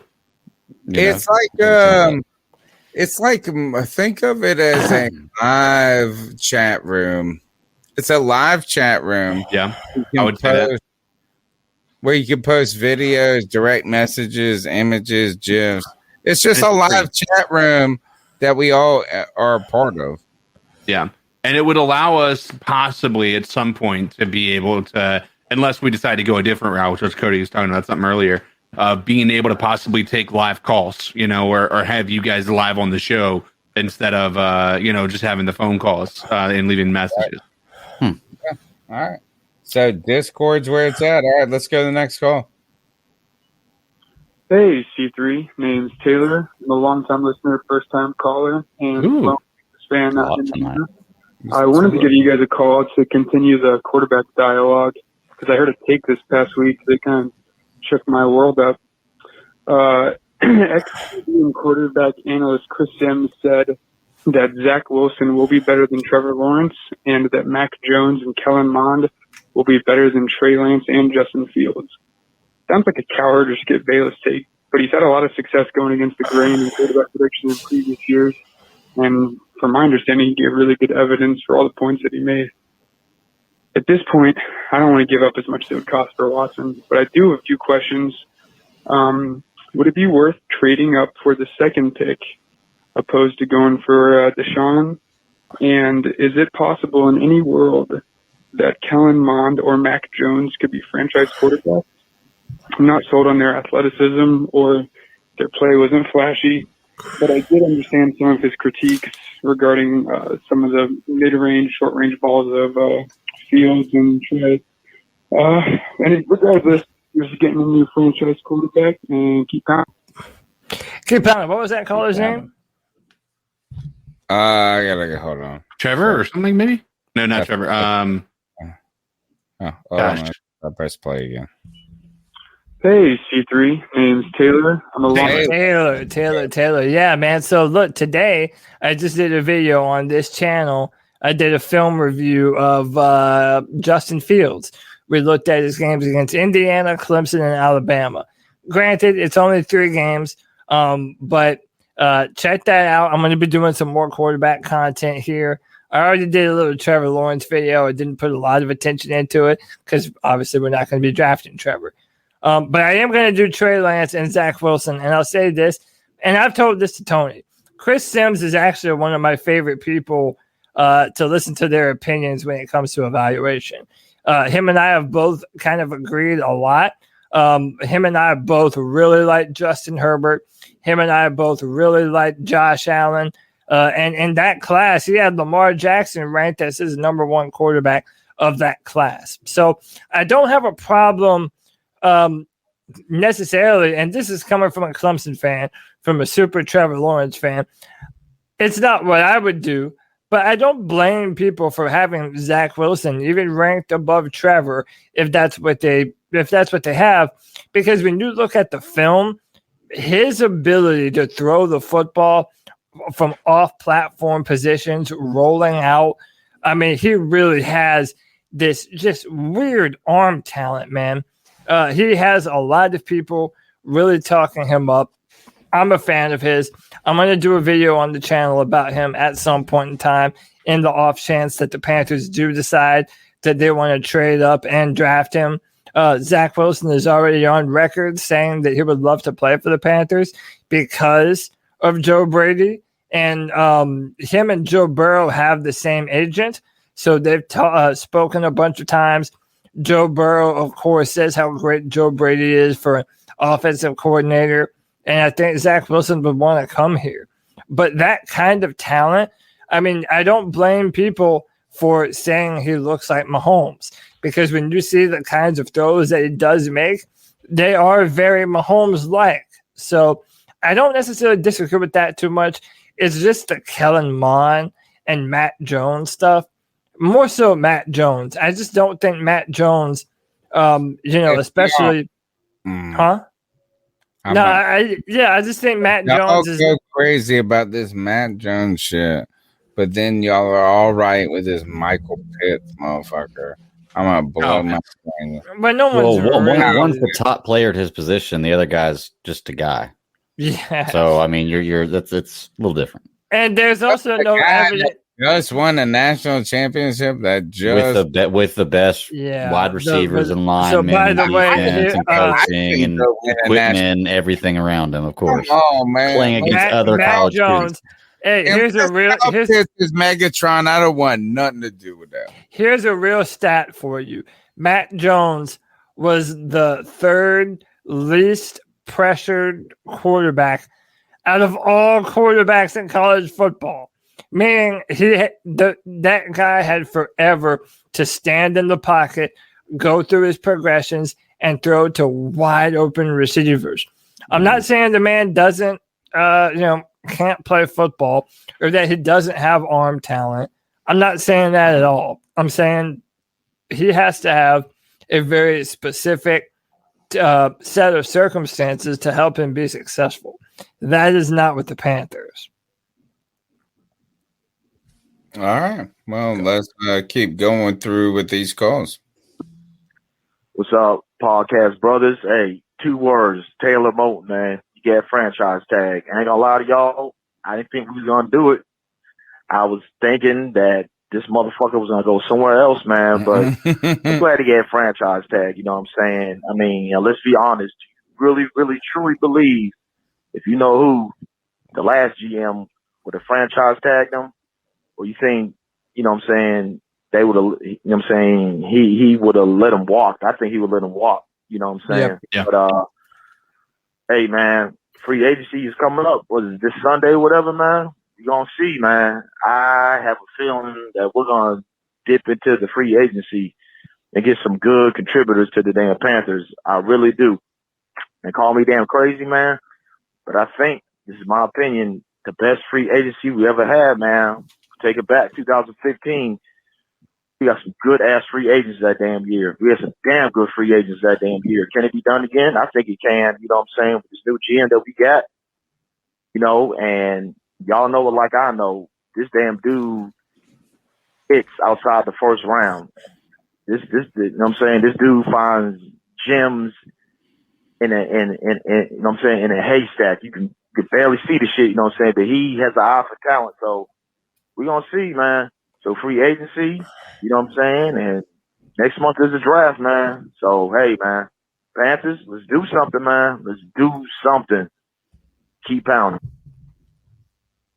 Nice. We're gonna need to do a free agency preview at some point here. Yeah. Free agency technically happens before the draft, right? Yeah. Yeah, totally. His free agency starts on the 17th, I believe. That's why we saw the franchise tags trickling in today, right? We're in the franchise tag period, and that's why you saw these stupid tweets. You saw all these tweets from, I don't want to say stupid, that's messed up, but Schefter and all of them, they put out, they will not franchise tag. Who's a Carson? Whatever the guy is for Chris Carson. Well, duh. He ain't done shit for 4 years. Nobody's franchise tagging that dude. We did see there was one from the Lions, the Galladay. Galladay did not get franchise tag, but that's not even surprising either. He's dealt with injury like crazy. So we are waiting for free agency. The news will be coming crazily. And interestingly, there's been some interest in the Discord chat. Put the link up there. Is, you know what? We could all talk about this all day long. It would be like a giant Twitter DM for all Panther fans. So I don't know. Ask Cody about it. Ask CK about it. Ask the children about it. I don't know about it. I already set it up. I set it up. I feel like you guys should make it happen. No, you know what? That's what we're going to do. Me and Cody are going to figure this shit out. You just got to make sure that we have all the privileges so that way we can mess with the channel and not need your permission. You got to teach me how to do it. Toss some shit to these. All it is just, it's like, don't worry, Greg, you're going to be fine. It's like AOL. So, like, CK, is the mindset that like Tony is just going to be able to choose like one of the Discord rooms as like one of the audio inputs, and then everybody is just going to be able to hear each other and be on the video? Let me maybe use. I want to text Discord. That's what I want. We're gonna figure this out, y'all. We're gonna figure this out. Me and CK are gonna get on this Discord thing, and we're gonna figure this out completely. Please, but I want us to have a Discord chat conversation all the time. Yeah, I wanted to make it like Reddit. That's what it's going to be. It's going to be like a 24/7 hub for all the C3 fans. That's what I want. So I'm gonna share. I'm gonna share my screen. All right, I got it up. I'm adding it right now. So this is Discord. Let me kind of basically walk you through. So basically, this is maybe let me use one that's not so overwhelming to look at. Yes. Let me go to Pumas. All right. So basically, what you see with this is you see there's voice channels, and you could literally just go in there. Like there could be just a chill channel where, like, if you're just wanting to talk about Panthers football one night, you could just go in there and see if anybody else is in there, or you could just sit in there and see if anybody pops in. You can come up here to just general and have like a conversation, like, and just like post pictures. You can have like different rooms have different meanings, So my first goal is to build that type of chat right there. Yeah. I mean, and so you see how many people are here. You have 33 offline, 10 online. You see, the people that are admins and everything up here. I mean, it's a cool place to be able to have a community. I mean, I'll show you Jeff's. His is definitely a lot more intense because he's got a lot more people in there. But like he's got dad jokes, mental health, socials, and gaming, and like you can have like an entire community type of a situation. Like you go to hear just the regular chat. Where I'm thinking is that we would build initially just a forum. It's just a chat forum. Yeah. That we would build together. And then, all right, if we wanted to then later add a channel for as we're watching the game later on. You know what I'm saying? Like we watch the game. Absolutely. A watch party. That would be absolutely awesome. But I do want to keep it from getting overcomplicated. And this is that what I think the Discord channel could be is just a general chat for us to where all of us are connecting. Not only look, is that Greg direct messages me all the time. I direct message CK all the time, right? And all of this. But imagine if all 2,000 of us could do that all the time. And I love Twitter. I'm a super Twitter fan. I am the biggest. That's like my favorite. It is my favorite social media platform. It's 100. 100. I like Twitter more than everything else. I own stock in Twitter. And that. But the goal that I would like to really have is to where if we want to just check Panthers news, it would be very similar to a live Reddit forum. Yeah. That's what I want to create, a live Reddit forum, a living Reddit forum. The C3 Panthers podcast Discord channel could be that. Don't worry. I need you kids that are listening to this that know more about it to actually just do it for me. Go up in there, post a GIF. I've already got some cats up in there. They know. They know. All right. Next call. Hey, Panther Nation. How's it going? Jason from Colorado. It's been a pretty quiet week. I was really hoping that this Monday that the NFL was going to put out the salary cap information. Sounded like a lot of analysts were expecting them to do that too, since today was the salary or the franchise tag deadline. So it looks like they're probably going to move that out a little while longer. But I wanted to bring up a rumor that I saw. It looks like Zach Ertz was commenting on some Christian McCaffrey posts. Who this? I don't like this some idea. mega church down in Charlotte. So it sounds like there's some whispers that Zach Ertz might be one of the tight ends that we've been targeting in free agency.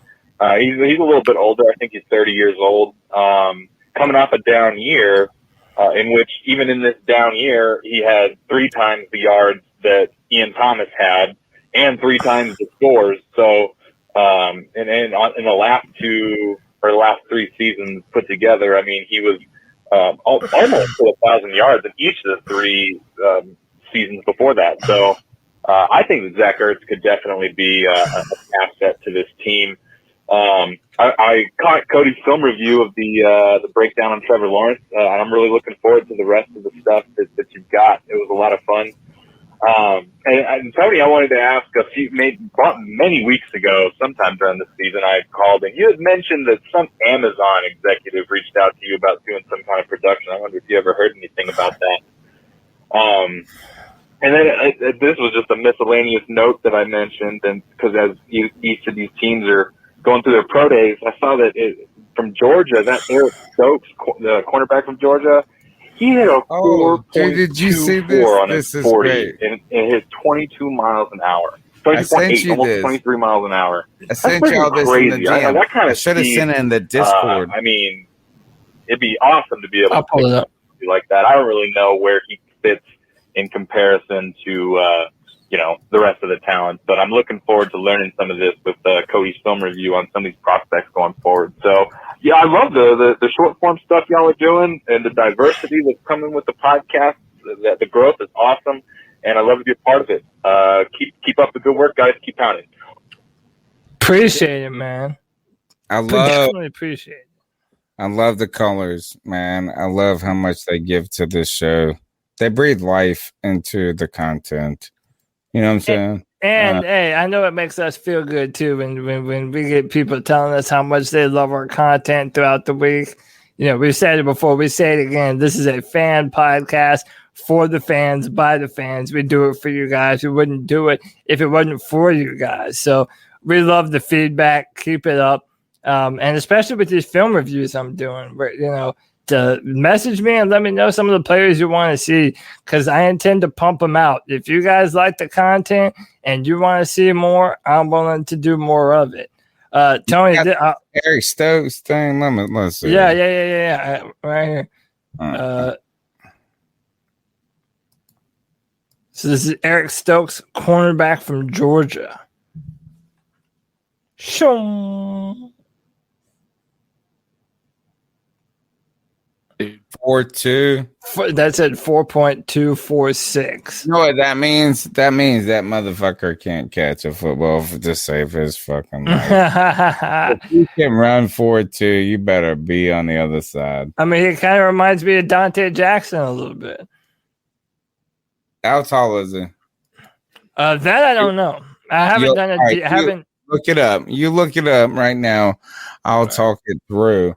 But ultimately, all right. So my man was asking this: is like, have we been like, what's the Amazon talk about? All right. So last year, Amazon was like they're putting out those Nests or whatever. It's like Google, whatever those little pads are where they put the little TV up in the houses, and they want them everywhere. Instead of you having the Amazon Echo or some shit, they want you to have a little baby TV Echo, right? And they want these slides playing through, like it's like like your weather looks like this, and that. So I did get pretty good feedback. So we were part of this pilot program, and they asked me to do like a 60-second video. Where a 60-second video? Oh my gosh! I was like, oh, should you do? I like put my shirt and tie on. I really became a professor. But ultimately, what we found out is I think that our fan base is a little small, right? Is that all the feedback about the video was fine. It's just like we're going with a different team. That they were just doing a pilot of 8 teams, you know. And they also did say this is they were trying to make it a head-to-head battle, not a battle, but like so this week the Panthers played the Saints, so they showed me for 60 seconds, and then they showed the Saints guy for 60 seconds. Well, this was all a pilot program, and the guy and guess what team he was for? He didn't show. He was a no-show. He didn't get his shit done. So I did mine. I got good feedback. They got a no-show. Guess a team. That would be a no-show. Yes. Gotta be the Falcons. Yes. Of course. Yes. Of course. Yes. Of course. Oh, exactly. By the way, Eric still 6'1", 185 pounds. Ooh. And as Brad Dugan would like to point out, them Georgia DBs couldn't stop Florida wheel routes. So, shout out Brad Dugan, man. I don't know. I can't give a real opinion. I have not watched film yet on Eric Stokes, but I'll get around to it at some point. Look, people are already trickling in the Discord chat. Yes. Oh, I don't even know what it is. Yeah. Look, I just put, is this working? In Tar Heel Erie says, hell yeah, it is. God, that's what's up. I think we already got somebody in the oh, that's you, Cody. You're already in the live stream. Nice.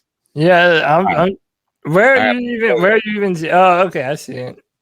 Next call. Here we go. What's going on, C3 Nation? It's your boy J.K. Anderson hitting you up. Man, Thursday is gonna be a great day, man. A great day. Also a sad day, with Greg Olsen and Thomas Davis, celebrating their retirement. I mean, the great part is they signed a 1-day contract with the Panthers. They retiring as a Panthers. Both are Panther legends. the sad day is like, dang, like you wish they would, you wish them fellas would have retired just playing a full season. But, this is business. So all good. But I mean, I see, Greg Olsen, man, he's a Hall of Famer. I think, a lot of people saying, like, questioning would he be a Hall of Famer. I think Greg Olsen would be a Hall of Famer. His numbers, his numbers will prove it. And plus, he's going to be in the media. So being in the media kind of it helps you get in. I mean, look at Randy Moss. Look at Chris Carter. Look at Shannon Sharp. I mean, well, those three guys, a lot of players deserving it. Help them get into the in the Hall of Fame. So I think Greg Olsen. I think people are focusing on will he be a first ballot, second ballot. Once you get in, you get in. I mean, it doesn't matter. It wouldn't matter when he get in. I mean, when he gonna get in. I think he gonna get in probably like what, fourth or fifth try or something like that. With the media help, he probably might help him third try. Other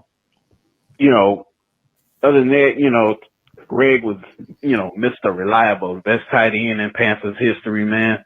I love how he played. I love his smarts. One of my favorite moments is like it was happening through a preseason game and they were going through a 2-minute drill and Greg Olsen just, he caught a pass, grabbed the ball and went to the spot, which is smart situational football play. I mean, it's a smart play. Most guys would just celebrate, getting the first down, but nah, Greg's like, yo, we going to the 2-minute drill, get the ball to the, get to the ball to the spot so the ref can go ahead and spot it and they can roll on, That grab was one of my favorite plays for him, that grab against the Saints in 2015. I think it was 4th and 6, Cam roll out and threw a pass for him. He barely touched the turf, man, and it's just like a great grab, man. And I think Greg Olsen is just plain underrated during that time. I don't think people really appreciate. All right, Greg, underrated. I think so. Appreciate it. No, we'll go to the next part of the call. I guess we need to hear the rest. What's going on? This is Jay Anderson again. But like I said, I don't think the outside, the people on the outside of Carolina appreciate him, what he got brought to the Panthers, what he got brought as an NFL player and stuff like that. So TD, it's going to be hard for TD again, but I think he get in. Once you look at his numbers, I think TD needs to go in the media. That'll probably help him out too. I think you will. Thomas Davis has some great numbers, and coming off from 3 ACL season, 3 ACL injuries, man, and just he putting up numbers like no other, and being beside Luke and putting up those numbers is, it's unbelievable. And was, another underrated spot is like the times that Luke was out, TD was doing this thing in 2015. The time Luke had a concussion, TD was doing this thing through those 3 games, man. He held the defense down and stuff like that. One play I think that was underrated is that hand play that seals the deal for the this was in the playoffs, and that when they were going for the onside kick and he saved, he sealed the game and stuff like that. I think that's underrated by TD. TD is a grown man. He's one of my favorite NFL players. I mean, top 5, basically number 2 favorite Panther of all times with stuff like that, man. TD is a grown man, well dressed, man. I like his style and stuff like that. Shout out to his wife and kids. Kelly, she off the chain. She's a South Carolina girl, so that's a homie right there. When you have TD and Greg and you thinking about the top 10 Panthers, to me, I think they're, you can, I got TD number 5, Greg number 6, but you can flip that around. I mean, I got Steve Smith, Cam, Julius, Luke, TD, Greg. I mean, those 6, I think you can flip. I think 5 and 6, 4, 5, and 6, you can flip TD and Greg. You know, TD, Greg, you can flip those. Of course, Cam, Smitty, Julius Peppers, and Luke Kuechly, they top 4, so you can, no matter what position you put, you can flip those and stuff like that. And another thing I gotta give props to Greg is that rap he did back in the U. That's one of my favorite. Greg had that flow. Greg had the. I thought you talking about me. I was like, did I rap? I know who rap. Do Greg you know? Olson. Hey, please tell me Greg you know. Little? No. Greg Olson. No, Greg Olson. Hey, The Miami rap. For a second, I thought he was talking to me about me. And I was like, oh, he's talking about Greg Olson. Oh, God, yeah. That's legendary shit, bro. We got to listen to it real quick. Yeah, I've never seen it. Have you never seen it? Yeah, I played it. Remember when we had the farewell Greg? I played it actually. A4. Oh, I may not have realized I was singing it. Yeah. Hey, yo, this was bro. already, boy. Here it is. Bro, it won't let me in. This part, no. Into the Discord? Yeah, it says unable to accept invite. Did you, hey, Tony, when you created it, did you say unlimited? Like and everybody, like you can do it unlimited amount with the invite? I told you I didn't know anything about this. Dude, he needs us, bro. All right. It's popping up. These people are already, look, boom. Look, everybody's up in here. Brandon, look, everybody. They're like, I don't even know what this. I'm trying. All right, hold on. I gotta mess up. I gotta fuck Greg up with this shit. Sorry, Greg. You gotta listen to all of this, homie. I hate to say this, but this is like the best shit. This thing on? Good. You hear it? Hi. Yeah. This is marvelous. This song, what did I say? This song in its entirety is not meant to disrespect any women in its entirety. Except for all of them. Well, you know what? All right, bring the track. Yeah, bro, this shit is so good. You gotta listen to the whole joint. You gotta listen to all of them. Until Greg gets only know that she was getting fucked on the 7th floor. Take a leak while you listen. If that bitch only knew that she was getting murdered by the whole crew. What would you do? What you do? Hold my nuts. How you do it? With your hands in a smile. True. If you only knew that your hoe was getting dug up like the whole 7th floor crew, tell me what would you do? Would you cry? Wow. That's not Greg yet. I stay lonely, I stay rubbing, stay squeezing that ass for days. Don't fry your ass at me, play. That's how marvelous get paid. I keep getting lame, no matter the time of the day, no matter about where she stay. Keep breaking her off and shaking that dick up in yours, eh? As you don't wanna test these pimp ass niggas unless you want your wig split. Cause I keep my dick stiff. Stepping around this 7th floor, I keep my eyes peeled for these here hoes. If your hoe only know that she was getting fucked on the 7th floor. It is a nice beat. Yeah, you're right. If that bitch only knew that she was getting murdered by the whole crew. What would she do? What would she What's your do? name? T good. What you do? I'm a plumber. How you do it? I laid a pipe for that ass to make it dance. If y'all hold the one on the 7th floor, then you Hold on. Chris, I want you no more. She told you she met a guy who was nice and candid. I think they call him T It's good. like listening to Saint Lunatics. He had a big You know?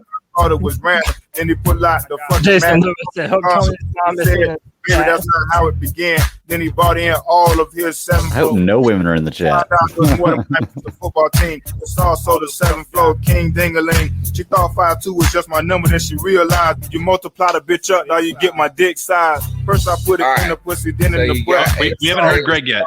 You didn't even get Greg. Are we ready? You didn't even hear Greg yet. I know. I'm saying Okay. you got a taste of it. You know where we're at. I feel like I can jump to here. Yeah.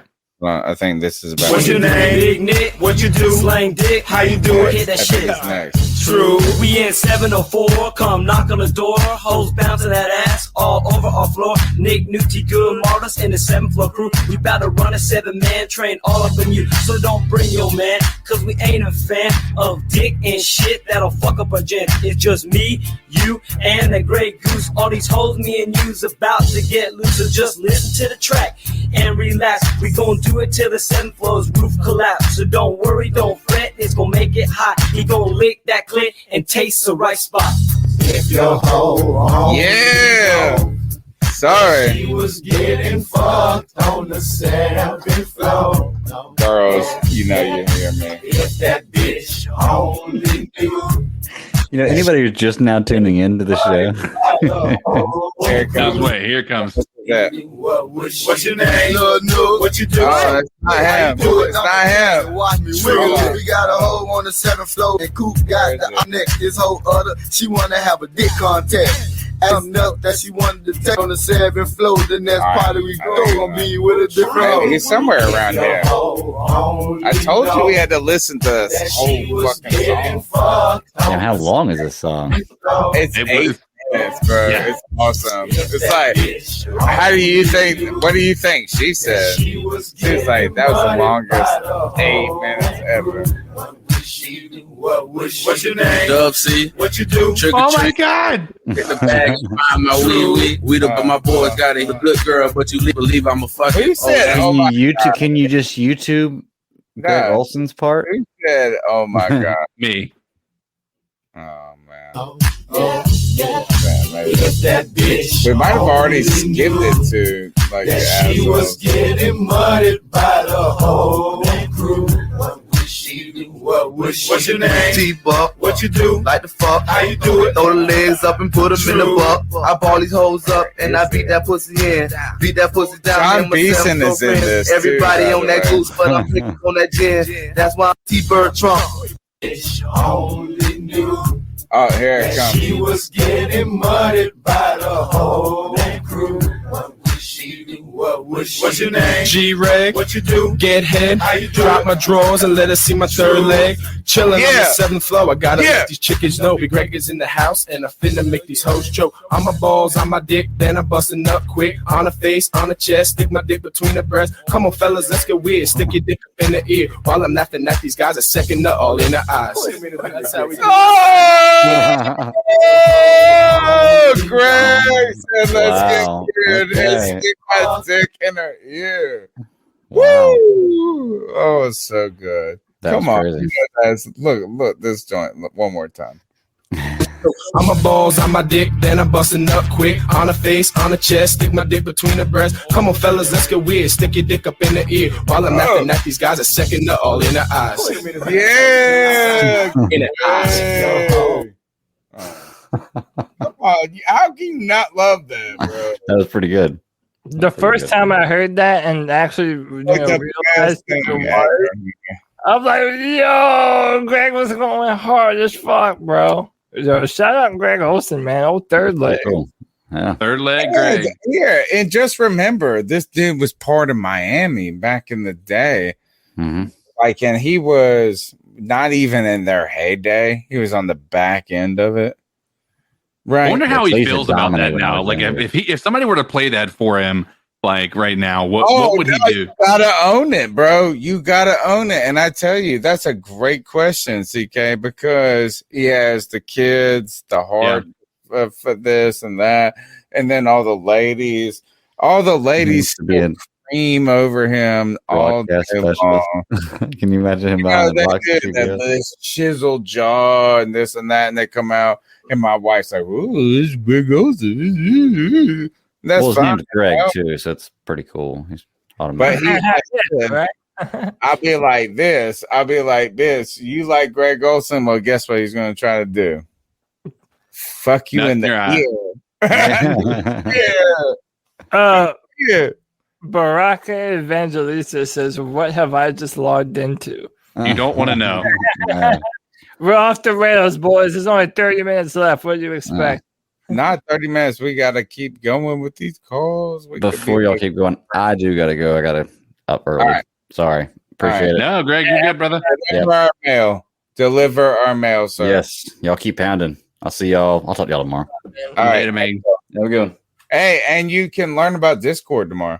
Yes, I will. I definitely will. So, later, y'all. Peace, man.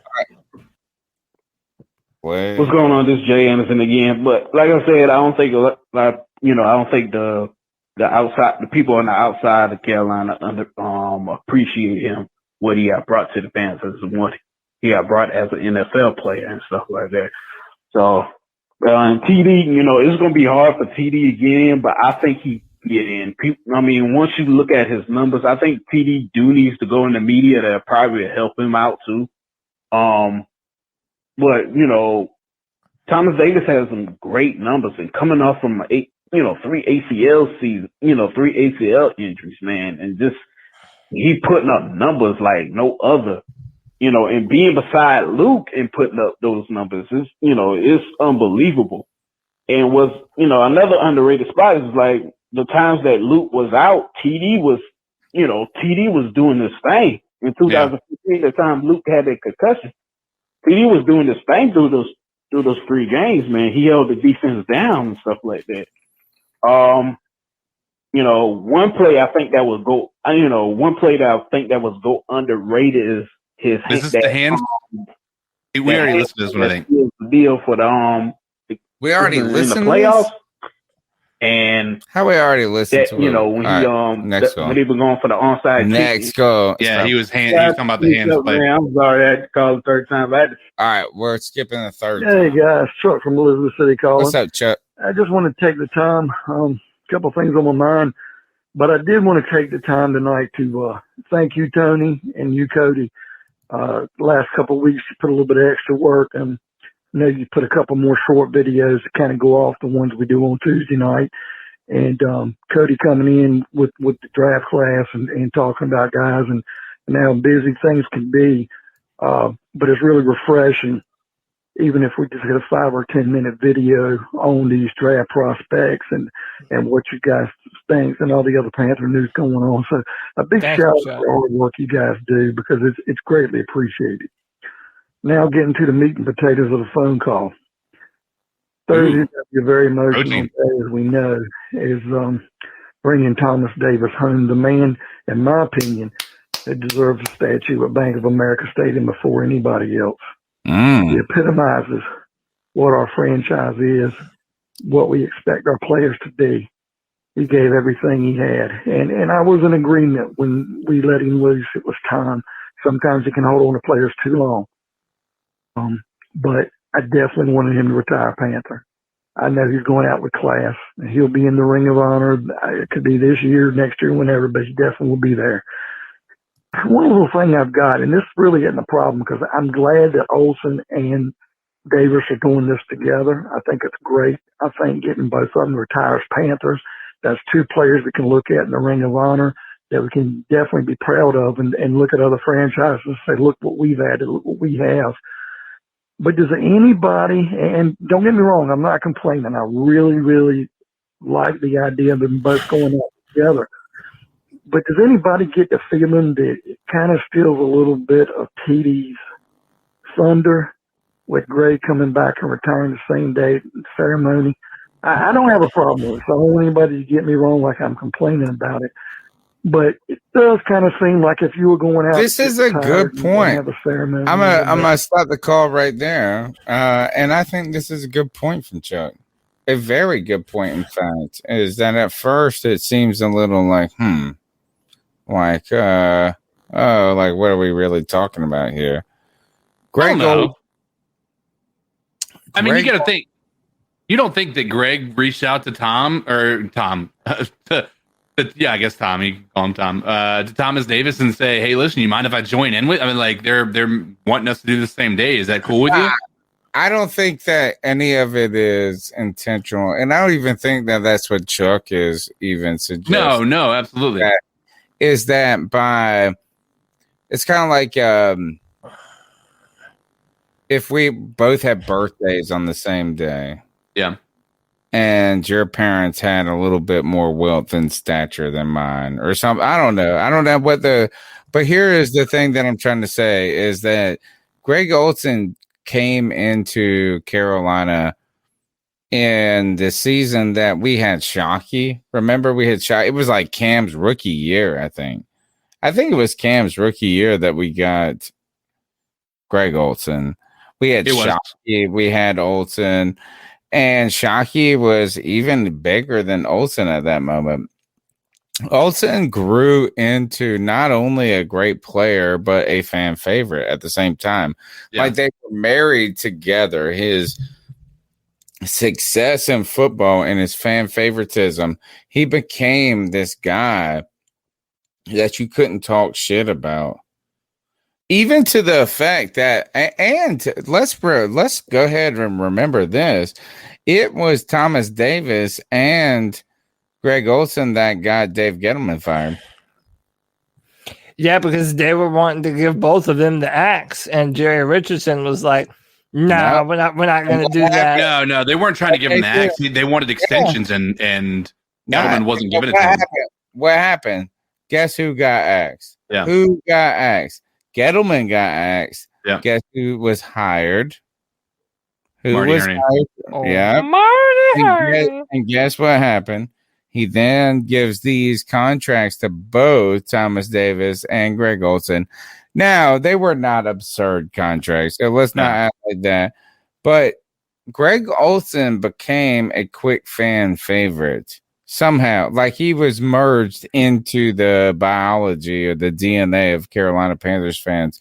Yeah. But I think what Chuck is saying here has some real damn merit. And that is Thomas Davis, drafted by the Carolina Panthers, had all of these, a safety that turned into linebacker, 3 ACL repairs in a league where no one gives a shit. Like Alex Smith's over there talking shit about the Washington football team because they didn't believe in him when his leg was about to fall off. The Panthers believed in Thomas Davis. All of this, like if you go back and look at it, come on, man. Who of us really? We thought John Beeson was the beast, bro. It was John Beeson that was. Let me put it to you this way: would you say Greg Olsen is the best tight end in Panthers history? Yes. No. Yes, I would too. Who was better? Wesley Walls. No. Not better. Come on, dude. All right, but then let me ask you this. Is Thomas Davis the best outside linebacker the Panthers have? Yes. Yeah. I wouldn't. Who is it? Man? Probably Sam Mills, right? Mills was outside or inside? It don't matter. He only played here for like 8 minutes. But was he the best? Would you say that Thomas Davis isn't going to go to the Hall of Fame? I really don't. I love the Discord chat and tell me what you guys think. I love them both. No, for real. But is that Greg Olsen? Is he the best tight end? But does that mean that he's better than Cam Newton? No. I don't know. I don't know if you can compare both of them. And Thomas Davis, the 3 ACLs, the broken arm in the Super Bowl. I gotta say this is that if I'm gonna bring up a dude, look, I got no disrespect for Greg Olsen, but if my ass is gonna be calling the team on the sidelines, give me Thomas Davis, baby. I hear you, man. Listen, that was the best linebacker duo in the NFL for as long as we had Luke and Thomas Davis, man. I mean, that was the best linebacker 4-3 tandem that there was. And listen, I don't even like comparing them, man. Like they're both Panther greats. They both deserve it. I don't think one being in over the other does anything is disrespectful. Like if anything, they played on the field with one another. They went on the field as brothers. They're going to retire as Panthers and as brothers at the same time. I think that Chuck is on to something here. I agree 100 with Chuck. And that is I'm ready to celebrate Greg Olsen, but Thomas Davis's career is a different type of celebration. It's one of adversity. It's one of conquering. It's like this and that. It's like he was the fan. He became the mouthpiece of the team It's just amazing to me. I think that like the Thomas Davis story is one of the greatest stories in sports history. And I really believe that Greg Olson is a great player. But the fact he's the first motherfucker that should not have said it like that. He is the first person who overcame 3 of the same type of knee surgeries and came back. And he was a better player at the end. He didn't come back and just play, bro. 2014 and 2015, this dude was balling. Yep. And arguably, you go back and look at the tape, he was just as good as Luke Kuechly, if not better. Like, you could make an argument. Somebody could say he is better than Luke Kuechly at that moment. Who? Thomas? At that point, bro, he was playing lights. He was at the same peak level as Luke Kuechly in 2014 and 2015. No, I disagree. Yes. I love Thomas, but Luke was a different animal, bro. Same. They were on. That's what I'm saying.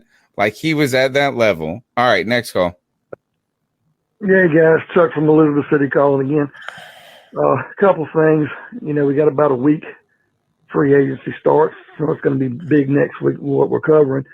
I think we're going to pick up a couple of people that have a little bit left in the tank. A couple of people maybe we don't really pay much attention to, or young guns that really can help us in some positions. I really feel it's going to kind of hurt losing Samuel. A couple other guys we might lose, but in the same time, I think we can bring in an offensive lineman here, a linebacker there, maybe a corner. We could add some depth to our roster. And also looking at this draft, we keep looking for Deshaun and waiting for Deshaun. I think we need to put the white flag up on that. I mean, there's a chance to come out, but we really can't sit around and wait. It's kind of like when your wife's in the bedroom getting ready and you got 8 o'clock appointment, it's 7:45 and she's not ready. You have to make a point. You either got to shit and get off. Whoa. I gotta stop this.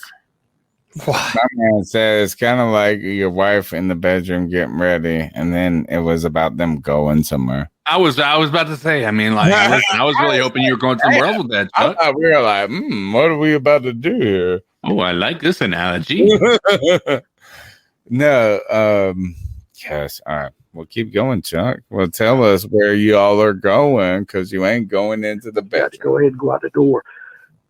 We got to go ahead and make plans for what else is going on, guys. I do think we're going to trade up in this draft. I like to trade down to acquire these picks, but I do think we're going to trade up. And it might not cost us as much as we think. I don't know. But I definitely think we're getting a quarterback. Our boy from Clemson, unfortunately for Cody, he's going to be gone. We know that. He's slipping, according to Daniel Trade up Jeremiah. and give Zach Wilson. Is Zach Wilson the second best quarterback? Is it Justin Fields? It's going back and forth now. Trey Lance. I think the only negative thing. I like Trey Lance. I'm crushing on this. A lot of good from that guy. B team player now. The only negative thing I've seen him is playing for North Dakota State, and the fact he didn't play last year, and how long he's been a starting quarterback.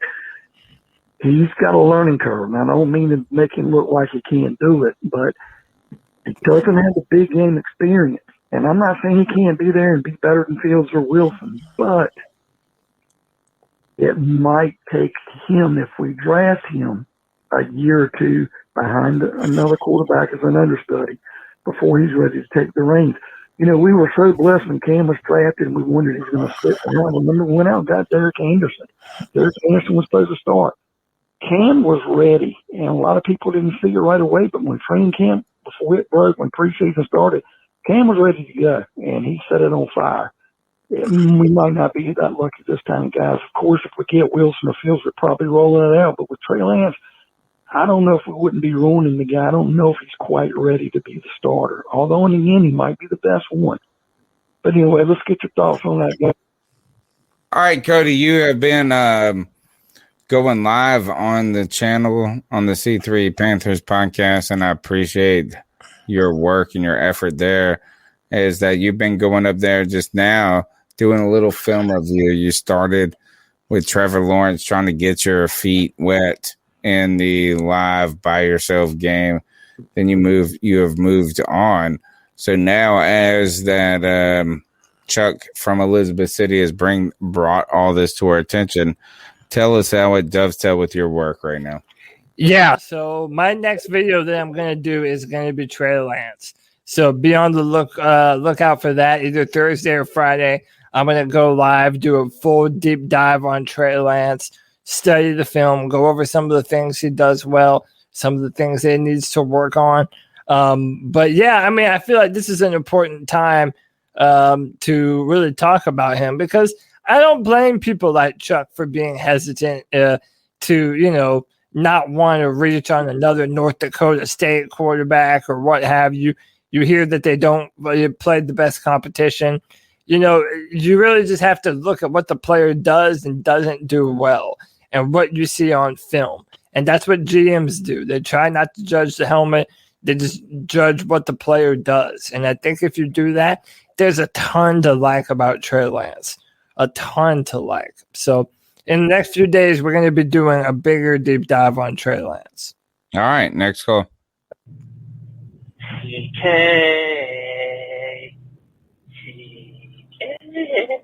you oily bearded mother. Okay. All right, call number dose. Dose? Free agent. Let's look at this. It's free agent list. Whoa. How do I miss the first call? Maybe an interesting segment idea for the evening, since everybody's already beat over the head the news that we tagged Moten. I wanted to throw a little cog in the conversation. So, hold on, let me see. I want to know, let's call it your Mount Rushmore of free agent acquisitions that we can make. My list is never going to happen, but this is what I would love to see. We're not going to afford it, but this would be awesome. This is my Mount Rushmore of free agent picks. So we've got Shaq Barrett. This is my top. Shaq Barrett. Late. Still in his 20s. Shaq Griffin might be a little controversial, but we can use him in the backfield. Shaq Schuster. Shaq Henry. I'm sorry. Juju Schuster, Smith Schuster, and Hunter Henry. And these are both positions we need. I don't see how we're going to let Juju go. Those are my top four, with notable mentions of Malcolm Butler, who is also a free agent. Titans are letting him walk because of his contract, so we could get him on a good price. But hey, that's my Mount Rushmore of free agent picks. I mean, offensive tackles would be nice, but they are all dinosaurs. The youngest one's Darrell Williams, and we've been down that road. So, I mean, hey, we'll probably go out and get like Tyrod Taylor or something. Okay, boys. Dude, I'd like to have Tyrod Taylor more than Teddy Bridgewater. Dream scenario. It's the same person again. Yeah. 100% the same person.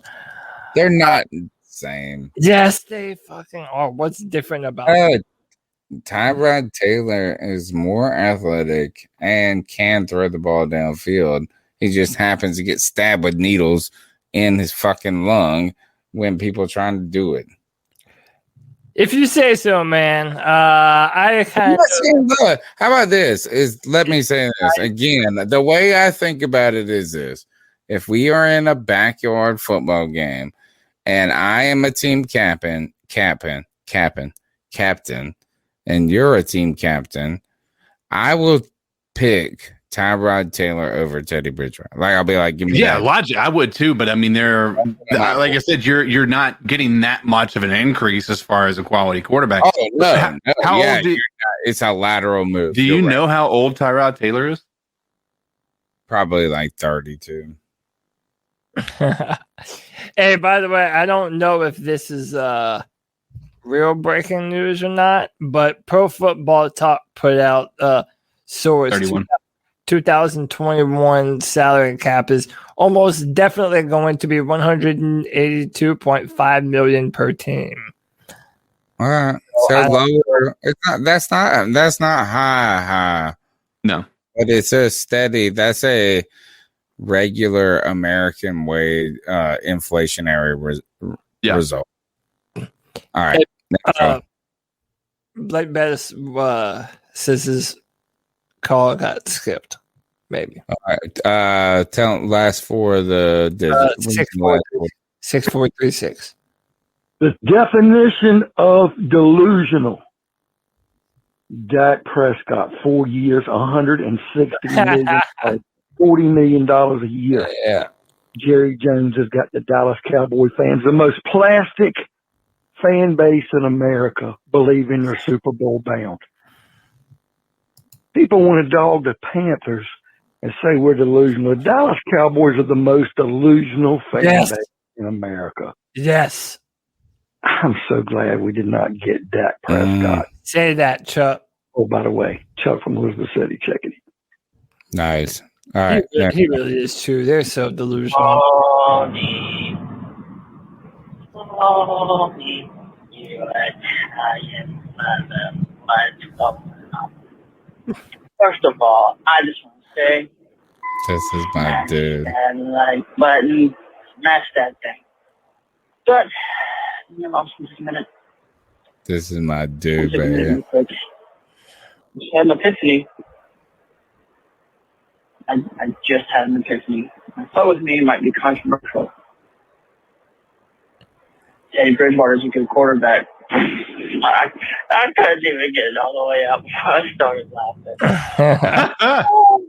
Okay. Let's sit down and business, boys.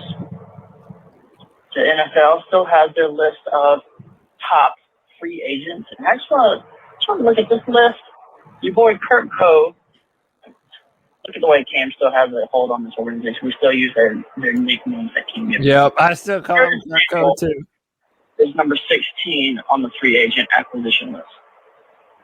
If we knew, and I'm echoing Cody's sentiments here, if we knew that we were getting rid of Curtis Samuel or not going to resign him, why the heck did we not try to trade for him and get any kind of value? I don't understand. I'm saying. And you think this new organization is like a horny high school boy. We show our hand, we just flop it all the way around. Hey, this is what I want. This is what are we doing? Like, you see the regime change, we fix a lot of these past mistakes from past organization leaders, but look at that. But I'm going to get into call number 2 before I really get into the crux of the free agent list. All right, so I think I played the calls out of order. Yeah, you did. There's something to be said about this, and I'm not like trying to toot my horn because like I'm the person who said it, but last week I am the guy who tooted this horn and said it.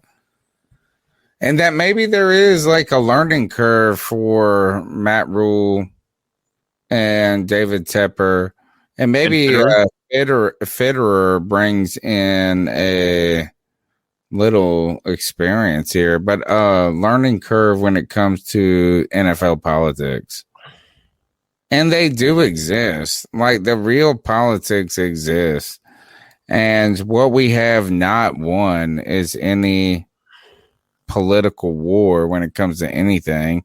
And not that I really think the Panthers could have played too much better, except for this quarterback position. But then this tweet comes out, Cody, from this guy. I don't know who he is. He got a check beside his name. I don't believe that. I don't get a check. We're the longest running Panthers podcast in the world, and we ain't got no check beside our name. But guess what? We still is.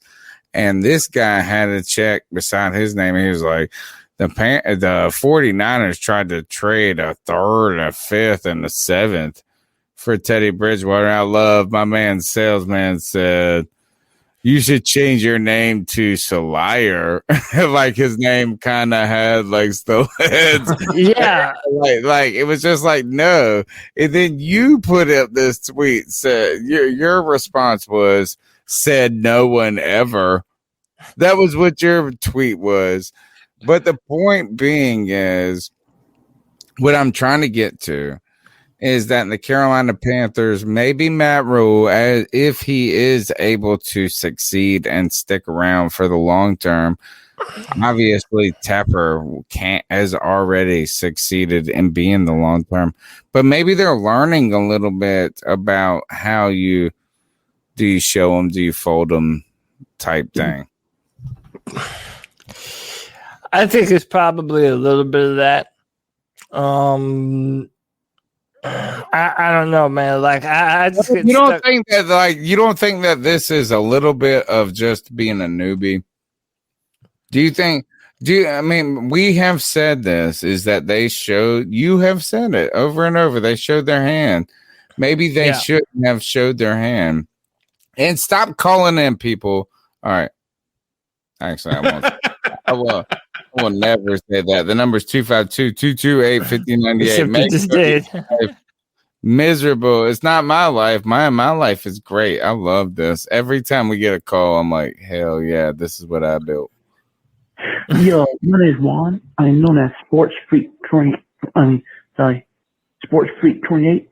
I'm just calling with some questions about what we're talking about. This Des Prescott breaking the mark with the Cowboys and rarely that takes naps and draft qualities. I just have a question for the four of y'all. What would happen if the Panthers draft the older quarterback that they were looking at, their main targets go first? What will be the backup plan do you think we might have?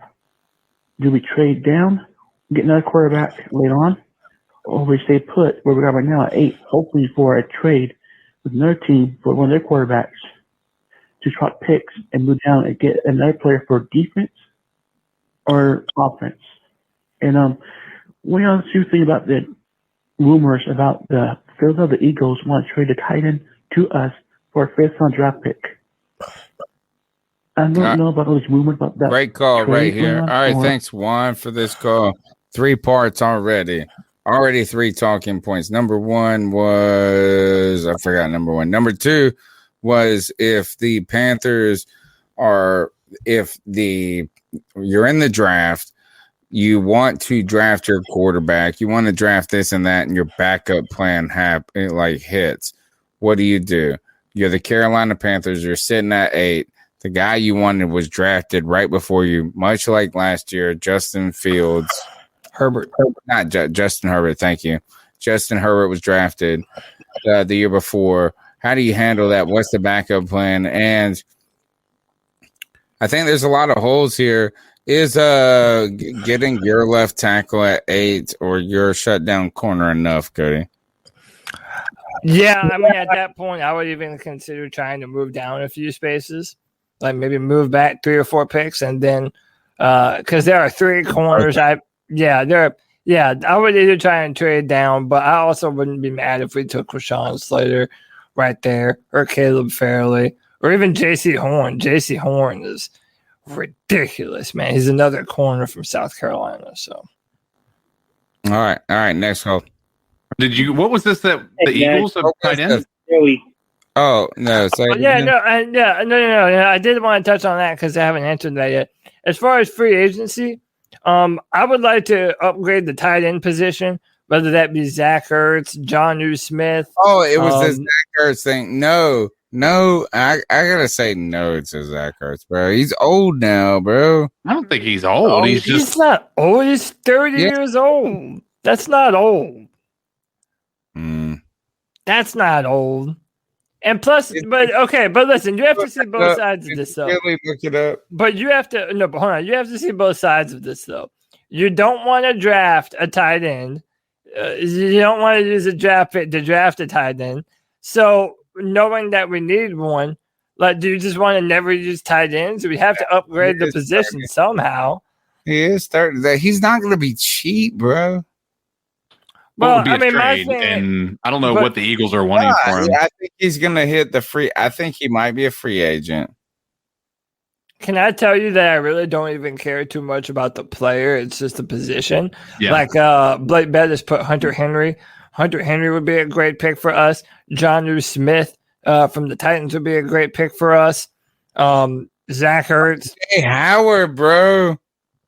Yeah, I was wanting to draft OJ Howard in 2017. Do we think he's going to be? Is I he don't free want to this year? draft him. I would like to play him. No. He'll probably be available. He was hurt last year, yeah, and I think he's hitting a free agency. How many calls do we have left? 1, 2. Let's fucking hit those things. We're trying, you motherfucker. David Njoku, that's the name I was thinking of. Yes, we love Chuck from Elizabeth City. What up, Chuck? Late night call. Guys, imagine if we draft Rashawn Slater. Blocking for CMC with his name. Blocking for Teddy Bridgewater. That's where we need to go, guys. Looking fucking amazing. Making his completion rate. Chuck liked that Rashawn film I showed. I don't blame him, dude. He is a people. All right. Last call for you. Tired, sissy children. No, I'm just kidding.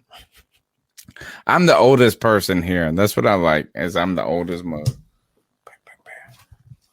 And I'm glad you like it.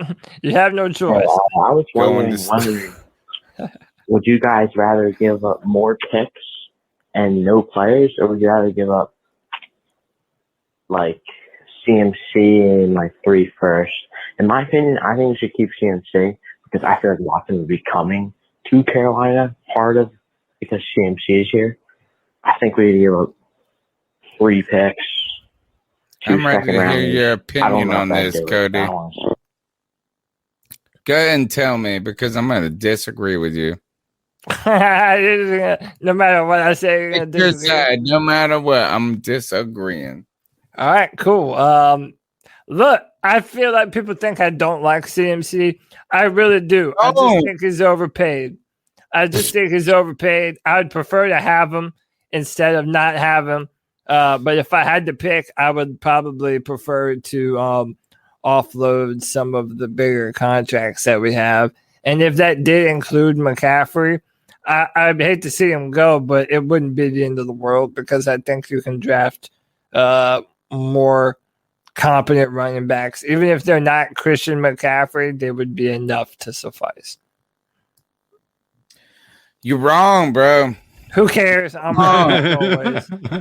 I would tell you this. You're 100 wrong. I told you I was going to disagree with you 100, and I am doing that. I will say this, that the fans of the NFL and sports just in general are what have you done for me lately type people. Even like I play fantasy football every year, and I've been playing fantasy football since like 2002 when we used to keep up with it in the newspaper.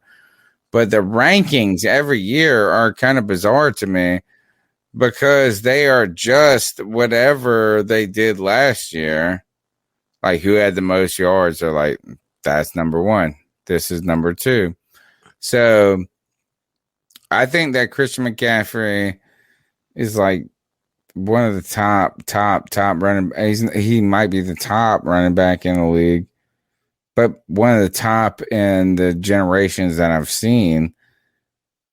And we got to give him that opportunity. Wow, he was hurt last year. I think the Carolina Panthers were protecting him. I don't think he was truly hurt that much to where he would not and could not play. I think the Carolina Panthers were protecting an asset there.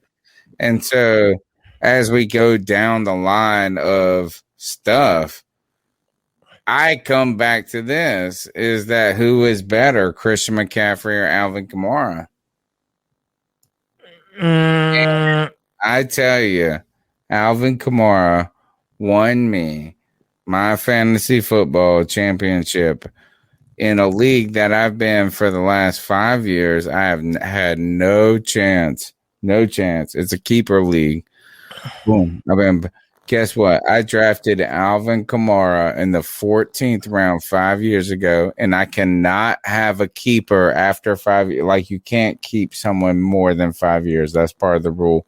So in his final year, in his final game, he scored like 27 touchdowns. It was the most glorious thing, and he won my fantasy football championship. So I love Alvin Kamara. I love him.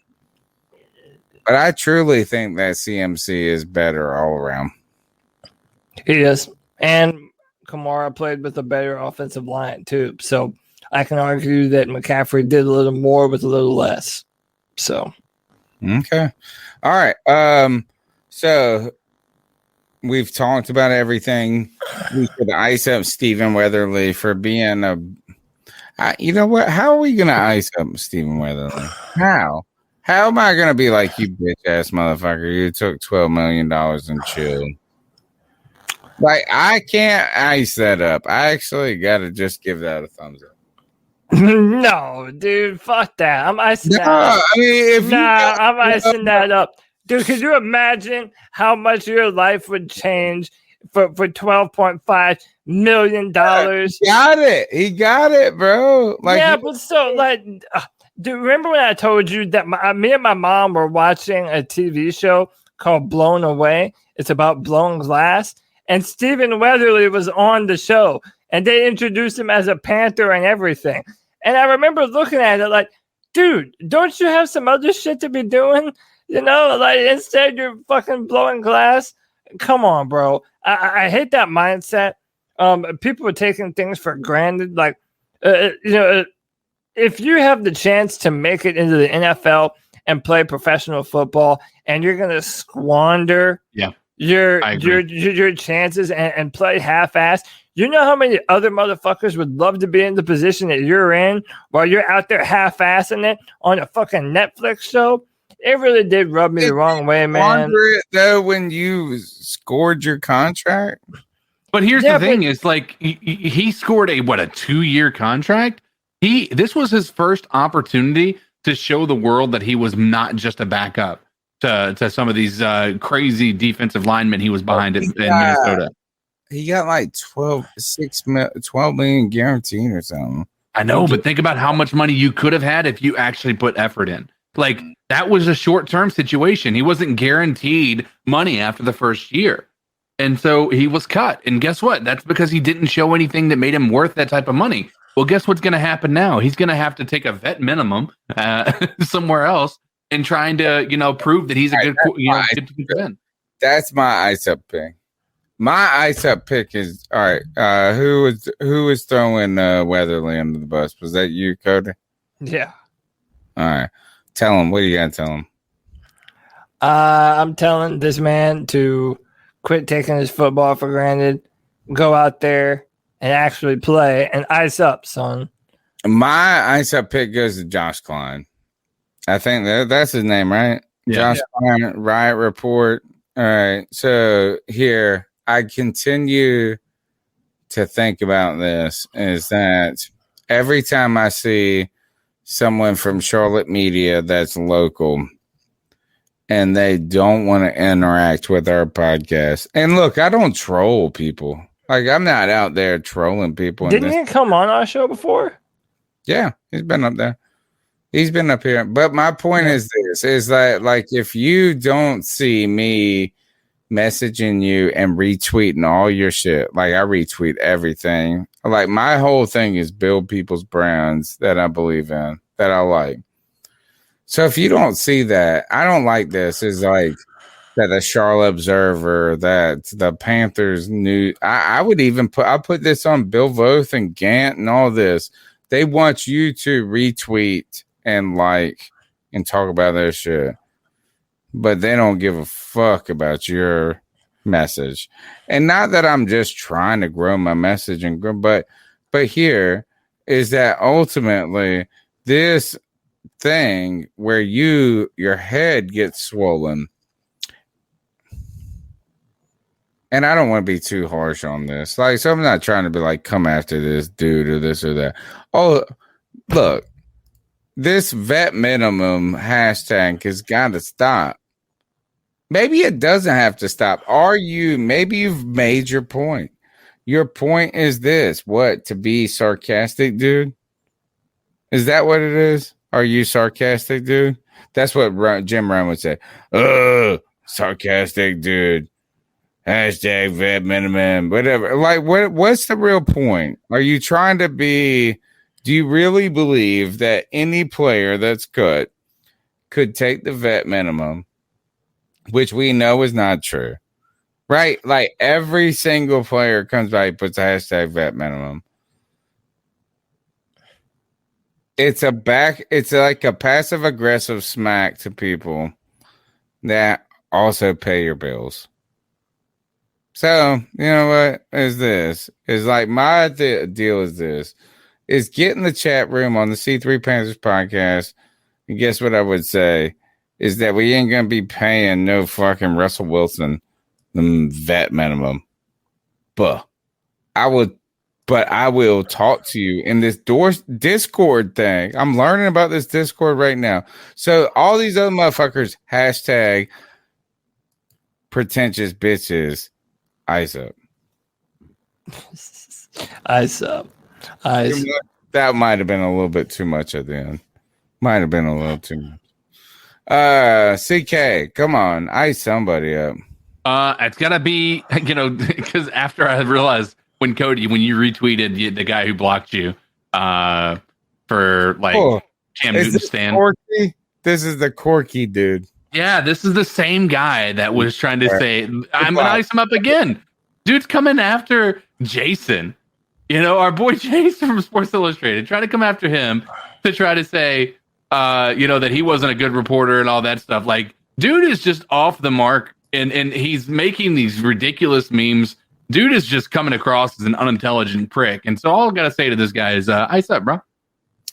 Did you love, how about this, guys? Is that first Cody doesn't catch half of this. Like he's on a different circadian rhythm than some of us.